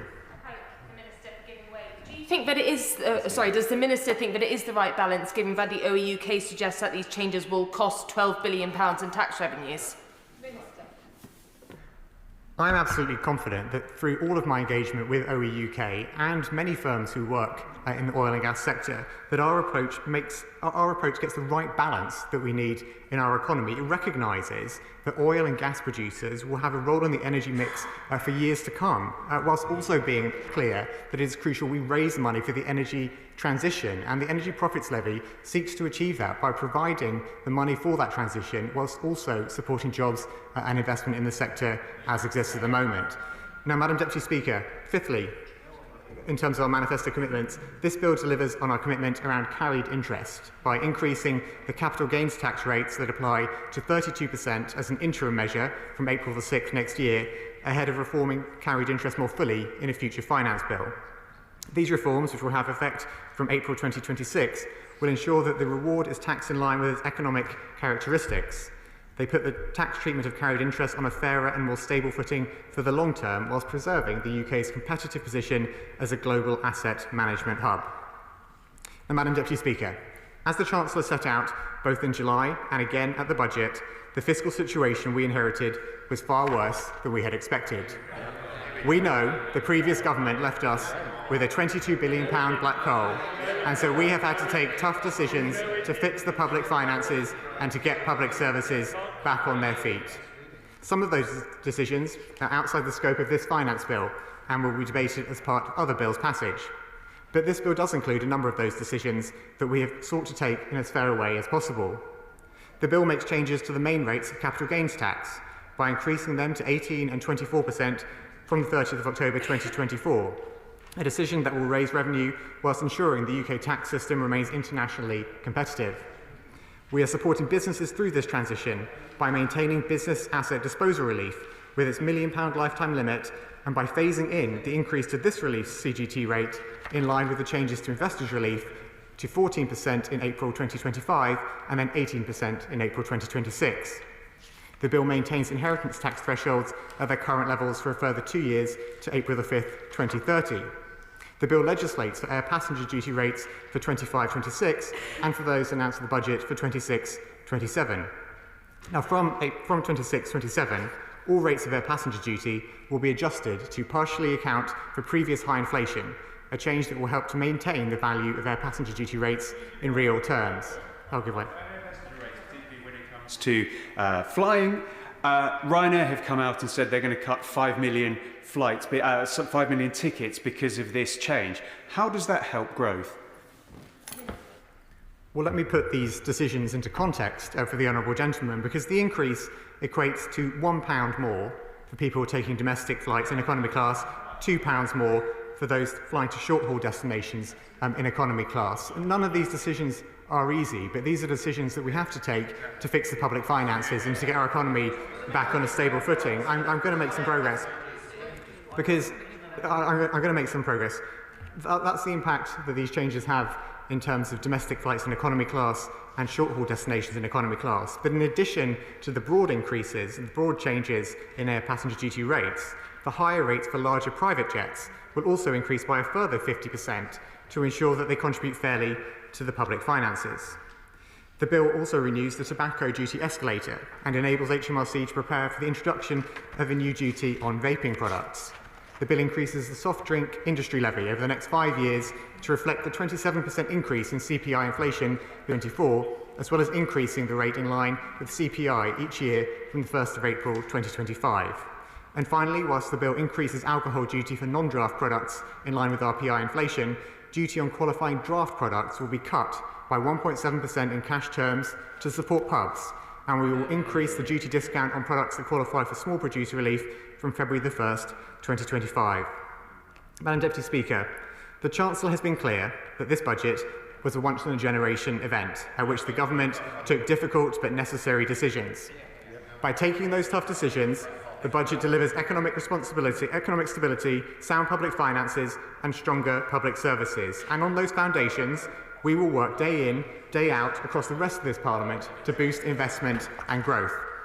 Now, many of the measures to boost investment are, of course, being delivered outside of this finance bill, from the planning reform that we got underway within days of taking office, to the creation of mega funds for pension investments, which the Chancellor announced at Mansion House. Within this bill, we are introducing additional reliefs for our creative industries for visual effects in film and high-end TV, which will play a key role in strengthening the UK as a global hub for film and TV. Likewise, Madam Deputy Speaker, this bill introduces measures to support the transition to electric vehicles through higher vehicle excise duty first-year rates for hybrid and internal combustion engine vehicles, boosting the incentive for EVs, and by an extension of first-year allowances for electric cars and charge points until 25-26. But above and beyond any individual measures, the impact of this bill and the budget that it follows are to investment of growth through fiscal responsibility, stronger public services and economic stability.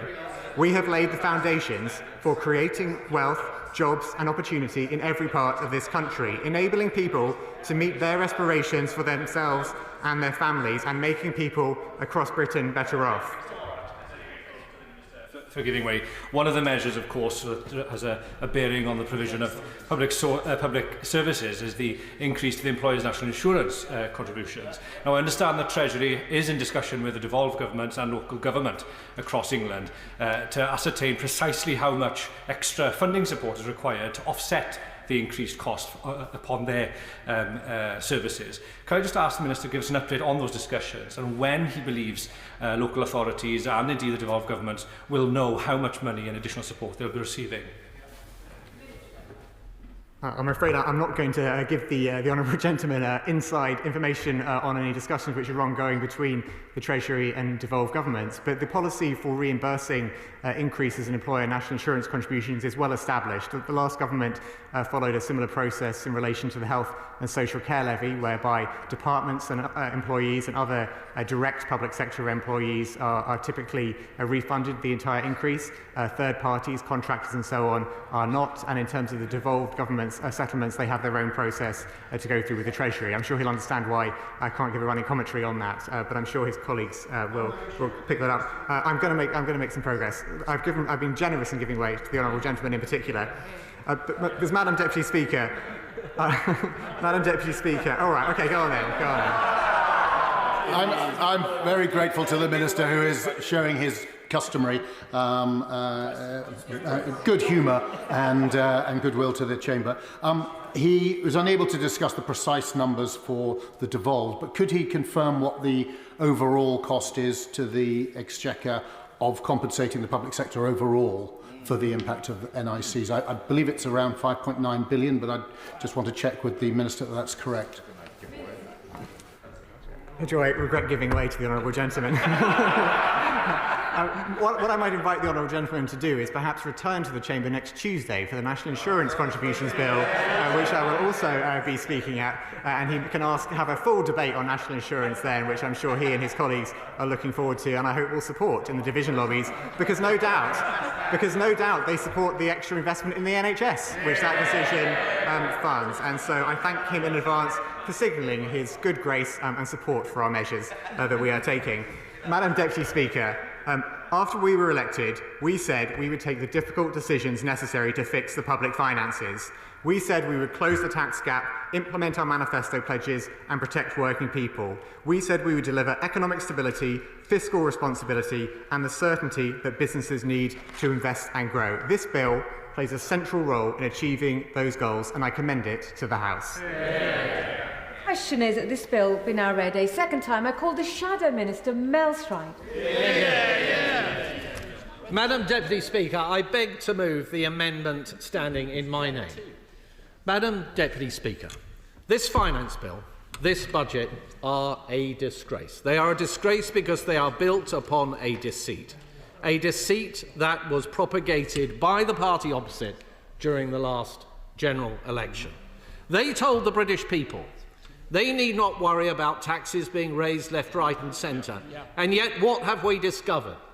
Within the OBR's figures, it clearly shows that this country is now heading to its highest tax burden in the history of our nation. We were also told, Madam Deputy Speaker, by the party opposite during the general election there were no intention of increasing national insurance. In fact, it stated exactly that within the manifesto upon which the government stood. And they broke that commitment. Don't take my word for it. Paul Johnson of the IFS says exactly that. And that, of course, I will give way to the Secretary of State giving way. Isn't the point that the manifesto said there would be no rise on national insurance, but when ministers went to defend this policy, they said not on working people, but then couldn't define working people. Now the language has slipped to pay slips. Is the Shadow Minister aware of this in terms of the translation? And I'm pretty sure it wasn't written in the manifesto about a pay slip being mentioned. Makes an important and very valid point. And of course, indeed, as he says, what the party opposite are now claiming is that there will be no incidence of this tax increase upon working people, although they seem to have a problem defining exactly what a working person is. But nonetheless, try telling that to those people who will see their wages depressed as a consequence of this measure. Try telling that to the 50,000 full-time equivalents who the OBR say will lose their jobs as a consequence of this measure. Tell that to the young people who, because it's not just the increase in the rate, it is also an approximate halving of the threshold, will disproportionately affect them, younger people up and down our country. The party opposite also reassured farmers. The then Shadow Secretary of State for DEFRA, the now Secretary of State, reassured farmers. He went to the NFU. He told them there would be nothing to be done on inheritance tax and APT. And on that basis, the NFU told their members that at least on that measure, there was nothing to fear from a future Labour government. Well, how wrong they were. And we've seen only last week, Madam Deputy Speaker, farmers in their dignified way, in their tens of thousands, coming up to the very gates of our democracy to ask a simple question of the party opposite. Why did you lie to us? That is the nub of it, Madam Deputy Speaker. It will see the break-up of our farms and it will do nothing for food security. I will certainly give way to the Honourable Gentleman. To the Shadow Minister. Does he agree with me that the government could not conceivably have been so ignorant about British